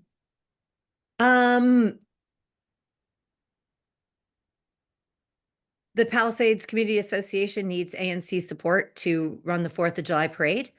Motion on the floor is to support a letter that they can submit to the city for their permit. Do I have a second? Yes, I will second. Commissioner Horn, do we have a discussion? I'm not sure we have a discussion on this one. I think everyone's we can just vote. All in favor of this letter? Aye. 6-0. That was fast. The Conduit Road liquor license settlement agreement. Is this Commissioner Blumenthal's? It's a little of both Commissioner Blumenthal and Commissioner Duncan, and I'll explain. Conduit Road is in my single member district, and I initially took the lead on this, but in I don't know if it's fairness or accuracy, as a new commissioner, I was moving forward on a priority of Commissioner, sort of a policy of Commissioner Duncan's from the previous term. And so I want to turn the discussion to her with a thank you to Conduit Road for working with us on this agreement. Motion on the floor is to support this liquor license with the negotiated settlement agreement. Do I have a second? I second that. Commissioner Horn seconds the motion. So it has been a policy since I was chairman for us to get settlement agreements with all the restaurants because from time to time we get complaints about the restaurants, and this helps us. It makes things easier for us not to get ABCA involved and all of that jazz. And I realized in my zeal that I did possibly put a burden on some of our establishments. So I would like to give a huge shout out to Conduit Road for doing this. They are a new restaurant, but they are operating under an existing liquor license. And they didn't have to do this, and they did it, and it's tremendous goodwill. And there was one question that came up, and I know that Conduit Road is here, so if you would like to unmute. We were wondering if you ever plan to have live music out on your summer garden, or is your liquor license only for music inside? Commissioner Duncan, this is Carrie Mahan. I can address that for you. Our liquor license does not currently have a live music endorsement. Okay. We have an application that is in process that was put on hold pending the reach out from the ANC requesting a settlement agreement. In the settlement agreement, we have included the eventuality of getting that live music. It would be for inside only. And it would be akin to the live music that you see at other local restaurants like the Irish Inn. We're not talking about Metallica concerts on the roof. I think that live music is a huge bonus here personally. So I think that obviously we are in total support of that. Do you think that, Commissioner Elkins? Just to be clear, then, so the music will not be out on the summer garden. The musicians would be inside the restaurant. Will the music be piped out to the summer garden? It may be, depending. It wouldn't really be piped out, but if the weather is nice and the doors and the windows are open, then you may be able to hear it in the summer garden. So the But question the summer garden is really just a patio. We're all aware of that. Is this is this where Salt and Pepper was at one point? Yeah, it is. So we're talking about the porch, what I would call a porch, is that? Yeah. Yes. Okay. Yes, it's the patio. Yeah. Yes. Okay. So, yes, I guess my concerns are not very great. I don't think that there are residential neighbors right nearby. Am I correct? You are correct. I would say it would be perfect for music. I don't think you could hear it from any house. Good. Okay. That was my concern. I just wanted to make sure that we took care of that. Thank you. Okay. Are there any other comments? Should we vote on this? I just take 10 seconds. Before this was Salt and Pepper, it was Starland, and they had music all the time. In fact, that was, the central offering, one of the central offerings of Starland, so I don't see a problem with that at all. I used to go there for the live music. Right. All right, we love Conduit Road. Commissioner Chairman Horn, just a matter of question. Are we voting just on the conduit, or per the agenda, are we voting on all of the renewals and supporting them as a block? We're going to do conduit separately, and then we're going to move to the others. Okay, so just on the conduit settlement agreement, all in favor? 6 in I'm favor. voting for it. Yes. You can't So see me. you're kind of dark, but Yeah. I thought I saw your hand. Thank you. So the other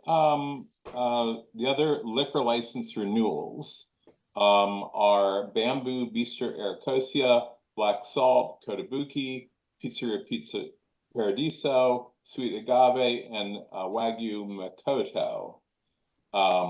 So our thought was to have a motion that we do not object to these renewals. Is that what you had in mind, Commissioner Duncan? It is, and I would like to say that I know in my SMD, they have a settlement agreement, Pizza Paradiso. And interestingly enough, that one is not a tripartite like Millie's is. It's only with the ANC. So we like that's all finished. Well, that was certainly intentional at the time because we had just gone through the Millie's thing. And if I remember correctly, we were very intentional about it, making it only a two-way agreement. Any other discussion about this motion? All right, all in favor of the motion to not object to any of these liquor licenses?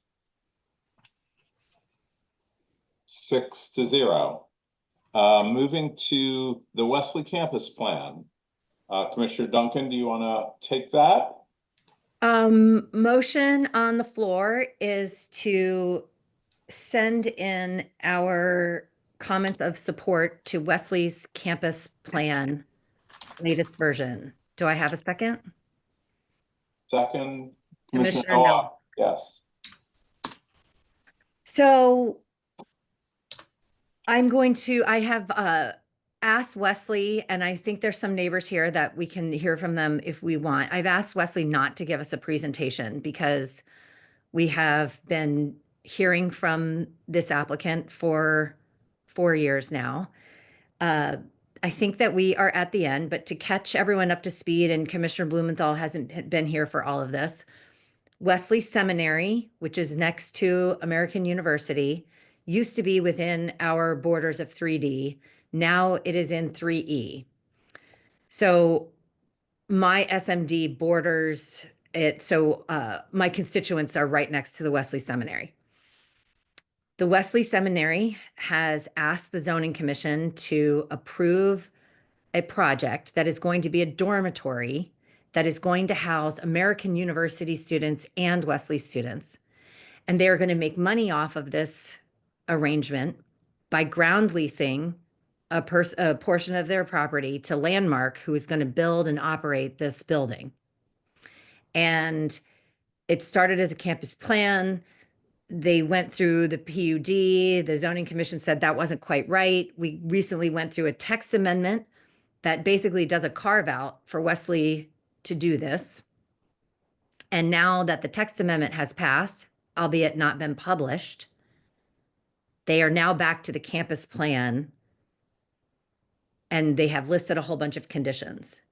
If you read the letter that was on the website, there was a new one that was published yesterday that talked a little bit about our comments to the opposition, but I am for this project. It is, I wouldn't call it straightforward, but Wesley has been a terrific neighbor to the neighborhood. And throughout this entire process, in my opinion, Wesley has listened to every possible objection and comment and tried to accommodate the neighbors, 2E, 3D, everybody as much as they can. When there was opposing views, they try and thread the needle.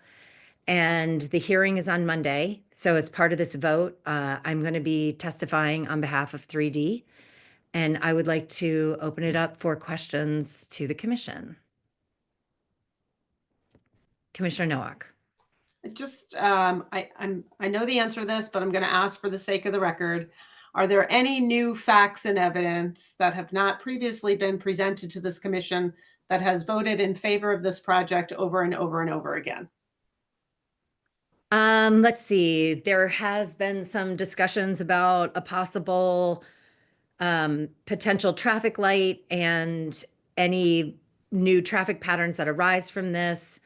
Wesley has agreed to, if DDOT asks for an engineering study, they will pay for it. And if there needs to be improvements or a traffic light, they'll pay for it. And Commissioner Elkins, can you think of anything else specific? We may not be fully briefed on the issue about how affordable housing is going to be handled. Oh, right. And so maybe that's worth a little discussion. I'm probably not the right person to describe it, but I'll give the 60-second version, which is they will be putting $8 million into a revolving fund, which will then be invested in a number of projects.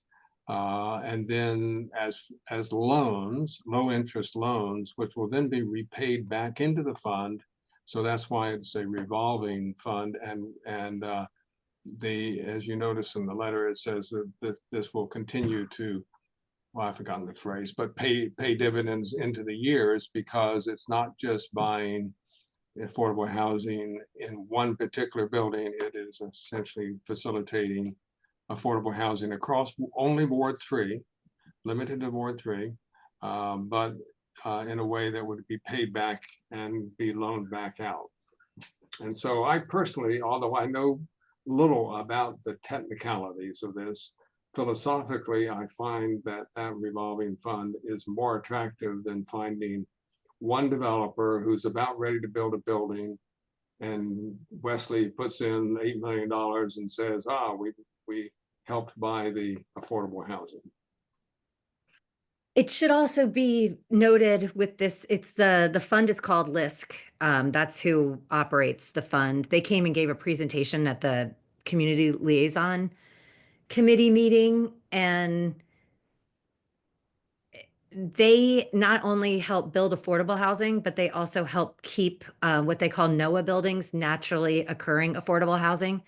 So that if there's an older building that has affordable units in it, they can use this, owner can use this fund in order to maintain affordable units also. And to upgrade them. Yeah. And Commissioner Blumenthal, you probably missed all this before you got on the commission. Dormitories and student housing are not subject to IZ rules. But because, and this isn't really an apartment building because students are going to be there, but it is what I would say, a commercial venture. They needed to be subject to some kind of affordable housing, and affordable housing for students, it doesn't help the city as much as affordable units for people who live here. And this to me was a creative way of the seminary and Landmark being able to meet those goals. And it's earmarked for Ward 3. And I guess the other thing is both Tricia and I have sat through many meetings about this issue. And I think she and I have both reached the conclusion that there are really no adverse impacts on the neighborhood by the building of this dormitory. That's not to say it's not extraordinary, but it's off way into the campus. It's not very visible. It is visible, but not very visible to the neighborhood. And we have just not been convinced there are really adverse effects on the neighborhood, which we should stand up and defend the neighbors against having this building. I mean, we've seen that as our job, to speak up for the neighbors if we felt they have a serious case of being impacted, and we're sympathetic, but we just haven't seen that impact. And I think that's a very important, of all the functions that I think ANC 3D needs to perform for the zoning commission, because we are the Commissioner Duncan's SMD is the one closest to this facility, even though it's not in our ANC, that we should speak up, because the zoning commission doesn't come out here and talk to all the neighbors. I think that has been, for me at least, been a guiding principle here, that that this is not going to have an adverse effect on the neighborhood. And for transparency, there is opposition to this project from Neighbors for a Livable Community. And they, I think I sent it around, but it's their same arguments that they have. They don't think this is a proper way for Wesley to do this and use their property, and there are they don't think this is the right way for Wesley to proceed. Okay, any other comments or questions? Mr. Chairman, as part of our resolution, I think we need to officially include the point that Commissioner Duncan made, that she will be testifying on behalf of the commission. The zoning commission sometimes makes an issue about that. All right. I see two hands. Let me start with Commissioner Simkowitz. Thank you, Chairperson Horn. As I've stated for years probably now on this, I don't think this is an appropriate project for the school. I think it is not a dorm. I think it's a private apartment. And for that reason, I'm going to be voting against, as I've done all along. Thank you. Thank you. Mr. Clarkson? Thank you. I feel like this is my fourth time, as is all of you, and definitely Chuck and Tricia speaking before the ANC in support of this project. I completely agree with what Chuck said. As co-president of the Spring Valley Neighborhood Association, the nearest neighborhood to the project, and a property owner, a homeowner, I live 3 blocks away. I have heard concerns in the past from individual neighbors, but what's really been frustrating to me, and this gets to Chuck's great point, is this is about the neighbors, especially these ANC meetings, for neighbors to express how this project, whether they support it, and if they object to it, why it will negatively affect them, their property.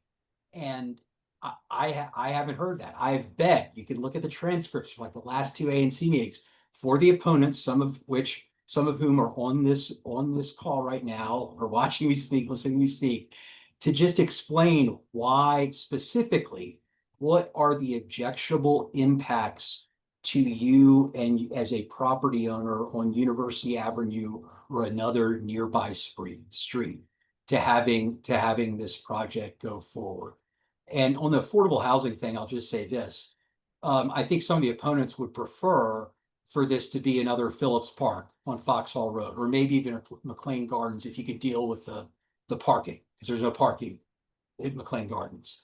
But where's the affordable housing there? If you do Phillips Park on Foxhall Part 2, where are the affordable housing units? So I think the sort of the in-depth arguments by the opponents about IZ and affordable housing, it's just I think it's kind of disingenuous. And but again, back to the substance with Chuck mentioned. Perfect. I would really appreciate hearing the specific reasons why neighbors think this building will pose an objectionable impact to their property, because I think it's important to discuss specific concerns and relay those to not just the ANC, but also your fellow neighbors. Thanks. Understood. Mr. Schultz? Hi.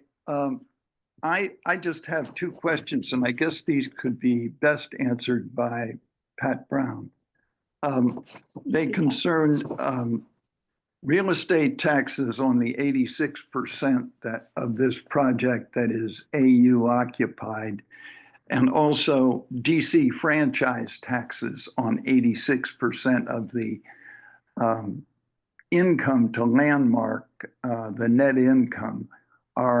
Is Landmark going to be paying real estate taxes and the franchise taxes?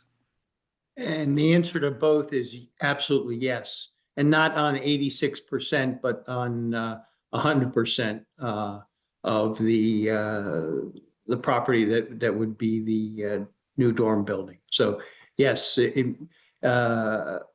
tax exempt property in the hands of Wesley would become taxable. Thank And you.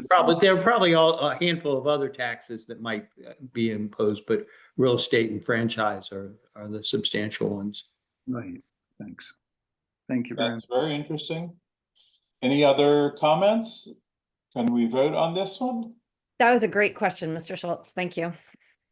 All right, all in favor of the letter, in favor of this, aye. Aye. Aye. So we have 5 in favor and 1 against, correct? 1 no. That's correct, Chairperson. Okay. Thank you. Oh, well, it's kind of dark, but I thought so. Okay, let's move to. Thank you very much. And I couldn't find my unmute button earlier, but 2 things. Spring in the Valley was last Sunday, a big turnout. I'm an empty nester. I wish I had a kid or 2. It was a lot of fun had. And Wesley's graduation is Monday at National Cathedral.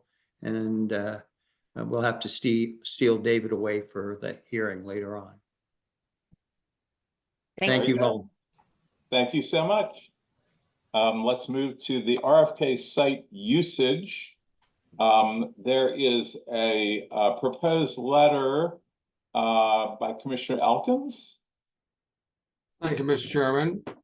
I think the mayor brought us a very exciting proposal to bring the commanders back to DC, and there are a lot of people across the district who are very excited about that. And I commend the mayor for her hard work to do this. This was not an instant effort on her part by any means, and so she's to be commended. She did present this as a item that is so good that the council should approve this by July 13th in order for the commanders to be able to play their first season in 2030.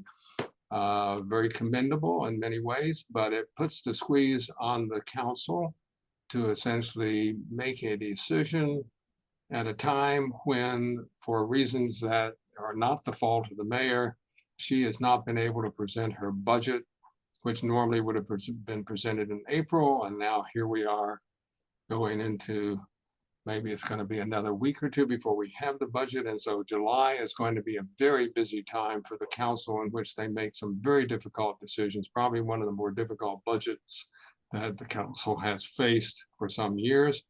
And so to also make a decision about the stadium with all of its details is quite a burden. So the letter that I have drafted takes absolutely no position with regard to how this site at RFK should be used. It is not an anti-stadium letter. It's not a pro-stadium letter. It basically is saying that the taxpayers and residents of this community should have an opportunity to express to the council after they hear the facts of this situation and this proposal. And I think there are a number of people who feel that not all the facts are on the table yet, all the implications, et cetera. To be able to hear those and then express their views, both with regard to whether we should bring the commanders back, but secondly, how taxpayers funds should be used, and how much those funds actually are. There are estimates that range from 850 million to 6 billion over 30 years. Quite a range that needs to be looked at. And also whether a better use of this property, which we've been blessed to get from the Congress, is best used for something other than the stadium. These are issues that are very important to the district and will influence things across many decades. And so this letter simply suggests and supports, I think, some thought on the part of others on the council that the council needs more time, both to consider this themselves and to hear from the public. And so I'm hoping I'm sorry, I didn't follow normal procedure. I should have asked for a second for this letter before I presented my 30-minute soliloquy. So anyway, I do ask for a second and then ask for discussion. Is there a second? Commissioner Duncan seconds, and Commissioner Simkowitz has his hand raised. Thank you, Chairperson Horn. As many people know, I'm on a tour of the NFL and Major League Baseball stadiums. I'm almost done with that tour. In fact, Miami and Tampa are going to be almost finishing baseball. I've got a couple more left in June. I started this, my interest in stadiums back when I was a little kid. My neighbor down the street was the president of the Washington Capitals and the lawyer for the Capitol Center. He built the Capitol Center with Abe Poland back in 1973. I got in trouble when I was about 9 or 10 because I wrote a letter to the editor against a tax exemption for the Caps. Mr. O'Malley, who was the president, didn't like the letter, but they got the tax break anyway. And after they got the tax break, he said that I was a firecracker. And he did write my letter of recommendation to go to college, though. So that didn't last very long. His hatred of me didn't last that long. But I've always been against public funding of stadiums. And that included the baseball stadium, not because we shouldn't have given money to the to build it, but we gave all of the money to build it. And I thought that was improper. A few months ago, back in the summer, I think, we gave money to rebuild the Capital One Arena. I think we gave $500 million for that. I didn't think that was an appropriate use of funding, especially since Virginia rejected the arena out there a few months ago. So I have a history of being against stadiums. However, this one is a little different. The NFL owner is putting up around $3 billion of this project. The city's involvement will go to things like the athletic fields, the infrastructure, and most importantly to a lot of people, affordable housing units that will be built on the current site, a site that's been vacant for 8 years, I think, since DC United left, 20 years since since the baseball team left, and 30 years since the football team left. This is something that I feel strongly about supporting. The public will get a chance to weigh in when it goes before the council, but will happen later in the summer. And the mayor's plan is something that people that have lived in DC for many years, like me, have been supportive over. And I'm going to be voting against this letter. Okay, Commissioner Nowak. So I'm going to be voting in favor of the letter, specifically because in agreement with what Commissioner Elkins has highlighted, July 13th is simply not enough time for a considered analysis of this proposal, especially taking into account the other demands on the council right now vis-a-vis the budget.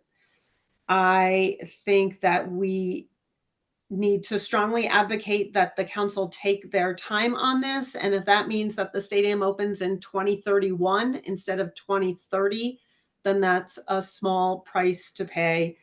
There's an expression, decide in haste, regret at leisure. So I think we need to take that into our mind when we vote.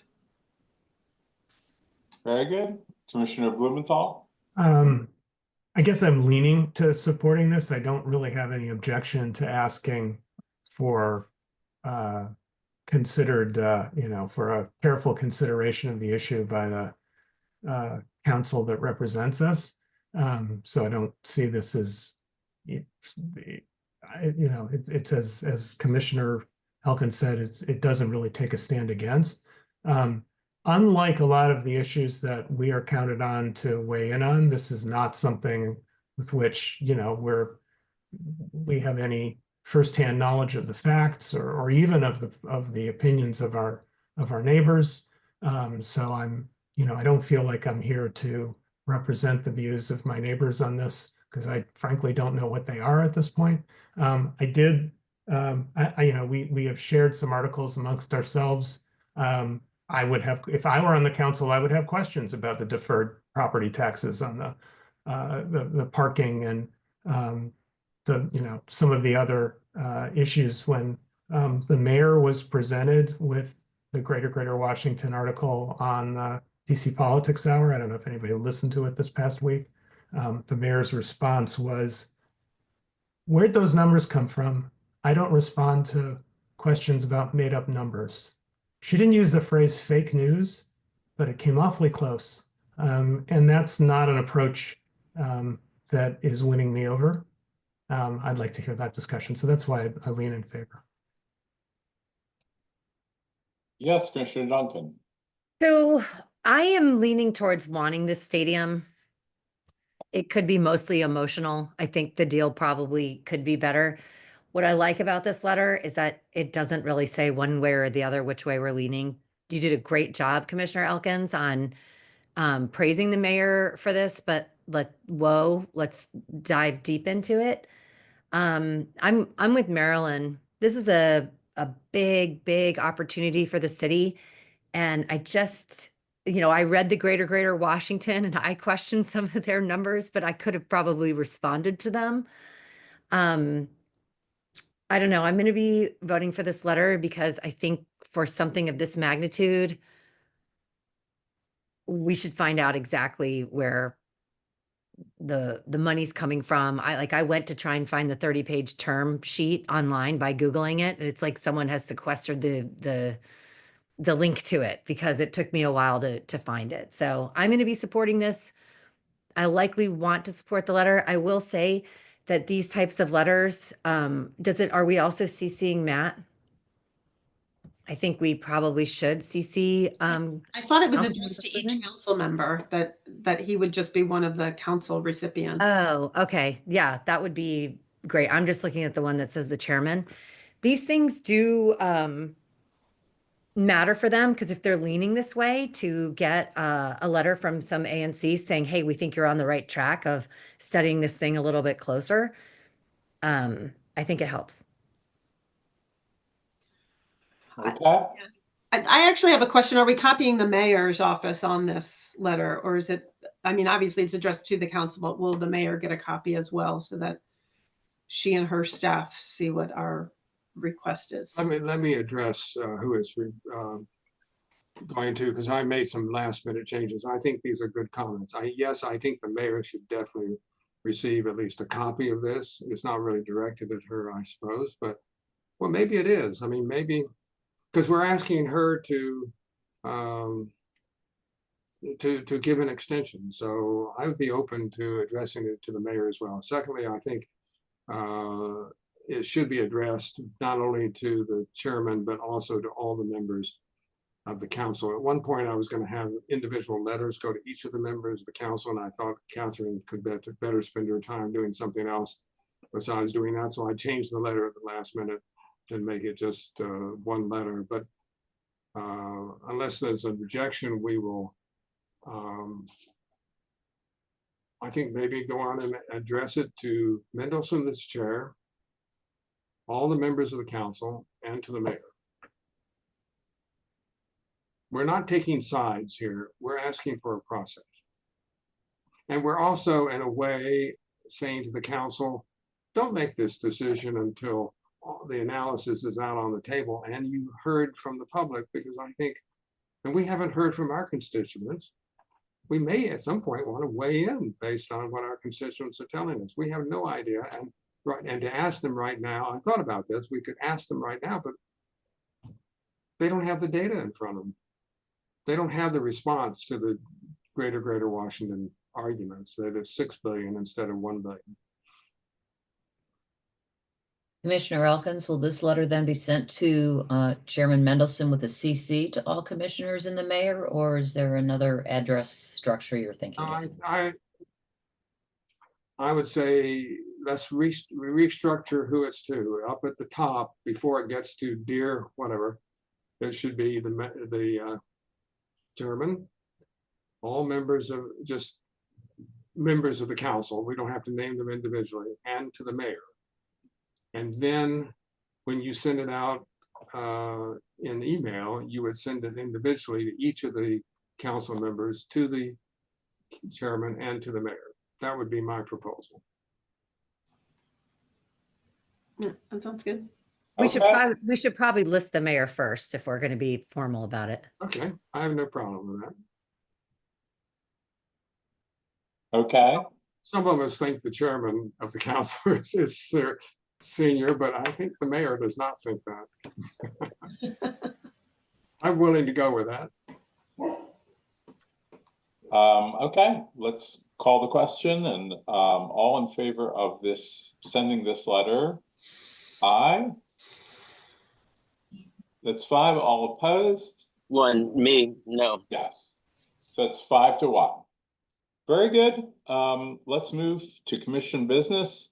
Treasurer's report, revised QFR, Commissioner Elkins. So I have a number of items. I'll try to run through them quickly. Let's see. Let me see if I can share my screen here. Maybe with regard to the monthly report, let me not share my screen with regard to the monthly report. The monthly report is very straightforward. It is essentially that we have $33,000 in our checking account, and we paid the administrator. We paid out the grant to Hardy Middle School. We decided to extend the backup on our Dropbox account just to give us a little bit more security. And we renewed the domain from GoDaddy that we use for our District Engage Go Vocal account. We may not need that in the future, but we didn't want to lose it. It's called 3D Conversations. So the report for this month is straightforward. I did want to provide you something that I did prepare for you, which is I thought you might find this helpful. I will go very quickly through it to give you a sense of where we stand in the fiscal year here, because we're 7 months into the fiscal year. We had a budget. Can people see on my screen here? Yes. So we had a budget of $26,900. We had an ambitious budget, which I think everybody would agree. It had a number of things we probably thought not all of them would be spent. Our expenses for the full year, my projection is about $15,000.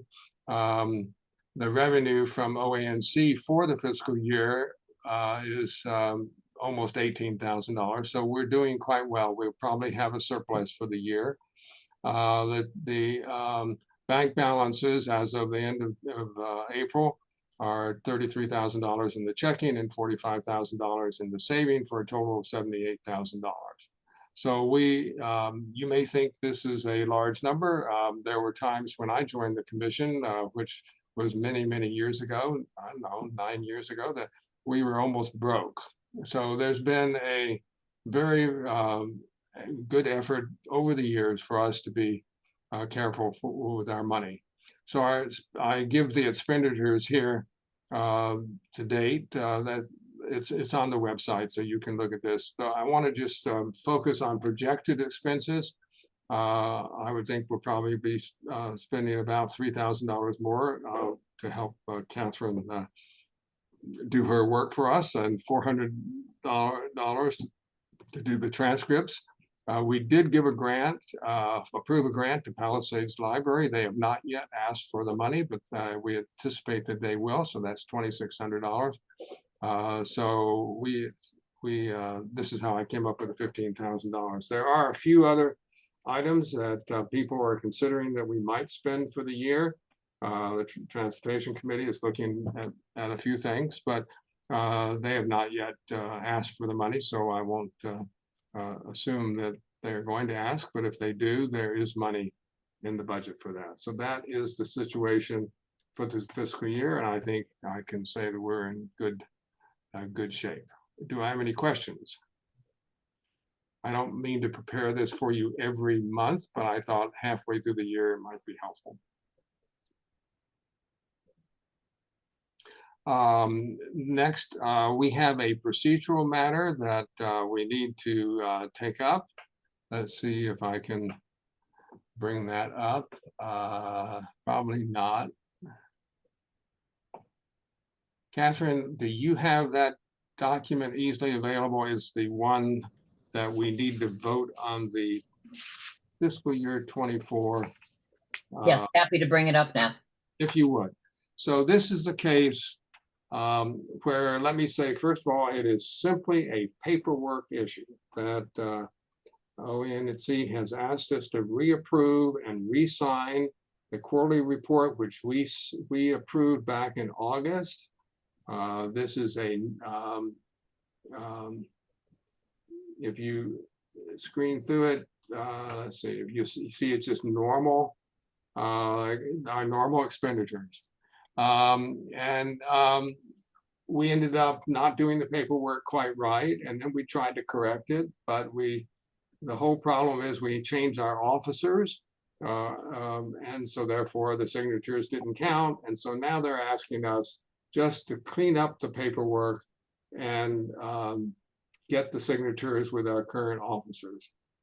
So there is no malfeasance on the part of ANC 3D. As far as I know, we've never had a case where we have misspent our money, and this is simply a matter of getting the paperwork. So I would ask that the commission approve the current officers to sign this quarterly report, which was officially approved as well back at our August 2024 meeting, and we will then ask the officers to sign, and we will send it, and this will be the end of the matter, I hope. Okay. So just for clarification, Commissioner Elkins, the report was originally approved on August 6th of last year per our regular schedule. What they're asking us to do now is to approve it again with today's date and with all of the currently sitting officers in our current positions. That is correct, but recognizing that, in fact, we did approve it on time back in August. Yes, yes. But for the purpose of our meeting minutes and our transcript, I want to be clear that we are actually voting to approve the report today. Regardless, as if the August report never happened. That's interesting background for us as commissioners. But for purposes of the vote, we are voting to approve this today. And the date of the report will say such. No, that is not. It'll be approved. Yes, the date revised on the document will be, there are two dates on the document. Hold a second. If we could scroll down, Catherine, to no, scroll up higher up. I'm sorry. A little bit more. Okay, right here. So right date, approval date by the commission 8/6/24. That was entered by OANC. Now approval date by the commission of the revised report. And here, I think you are correct, Commissioner Nowak. They are asking us to approve this revised report. The second, no, excuse. No, you were in the right place, Catherine. Yeah, you're right. Yeah, you've got it right below the 8/6. Right below the 8/6 is they're asking us to put today's date in to say that we are approving the revised report today. And then the signatures will be here, and the secretary, Commissioner Nowak, will sign that in fact this was brought forth today, and that your date there will be May 7th, 2024. I've confirmed that with Director Bays, that the date that you will sign is either today or later than today or later. So does that clarify it as far as you're concerned, Commissioner Nowak? Yes, yes, exactly. And just the OANC was very specific in their letter that this was an error on the part of OANC in the counsel that they gave us on how to handle this document. that they erred. They found that error through their own internal audit, and they are now asking us to move with this vote to correct that error. And our hands are clean. We will not be disbarred or whatever. All right, so ask for a second. Second, Commissioner Nowak seconds. Let's vote on approval of this new document, the revised document. All in favor? Aye. Commissioner Elkins, you're in favor also? Yes, I'm sorry. Okay, so that's 6-0. All right. The next is report from Hardy PTO about the grant. Commissioner Elkins. Yes, I just wanted, we got a report from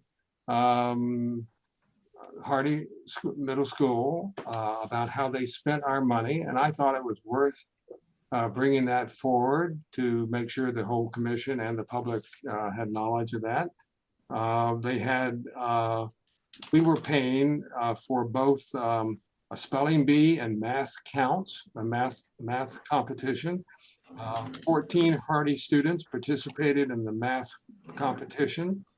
At that competition, 3 of the students performed such that they qualified to attend the state competition, and 2 of them did. And then with regard to the spelling bee, 3 continued on to the regional level, and 1 of those students moved on to the DC state level.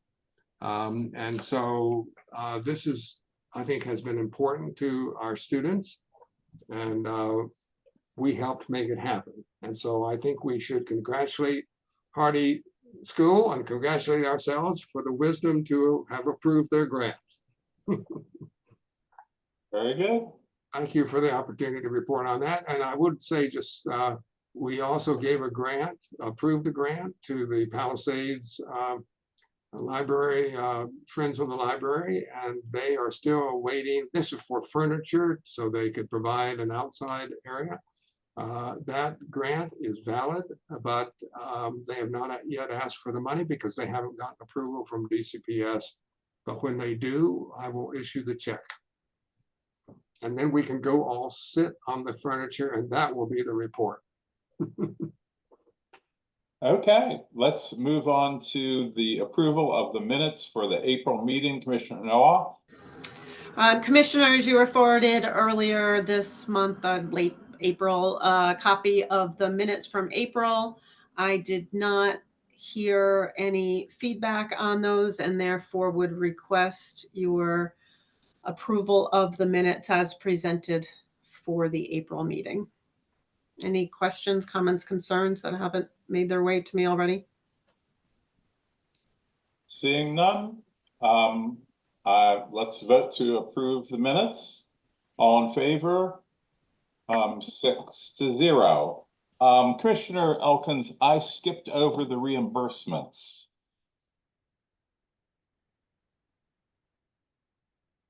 Oh, you're muted.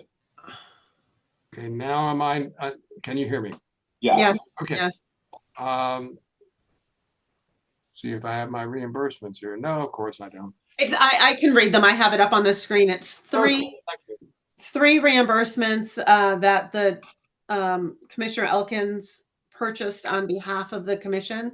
It's the hosting of our website by Wix for $216, the yearly subscription to Dropbox for $127, and stamps for postal mail of $31. Thanks, Catherine. So the when commissioners have to make purchases, often we do that on our own credit cards and then seek reimbursement, as the Commissioner Elkins has done here. So I would ask approval of these reimbursements, and I believe, Commissioner Nowak, I should probably write a separate check for each of these items, and maybe I should not sign it myself. I don't think that's necessary, and I think since all checks get 2 signatures, you want at least the chair's signature. But if you want 2 other officers to sign, the chair and someone else, we can certainly do that so that you're not reimbursing yourself. That's good. I think that would be appropriate. So we don't have any question about the integrity of this. Yeah. We haven't had any yet. I don't want, don't want any ever. All right. So can we have a vote? I don't think we need a vote on that, Commissioner, because these were all budgeted items. So could we have a vote? I'd like a vote. To approve the reimbursements. On the reimbursements, right. All in favor? 6-0. Just to be sure, I don't want to come back. Okay. So the notice of the next meeting, it's June 4th. And is there anything else before we adjourn?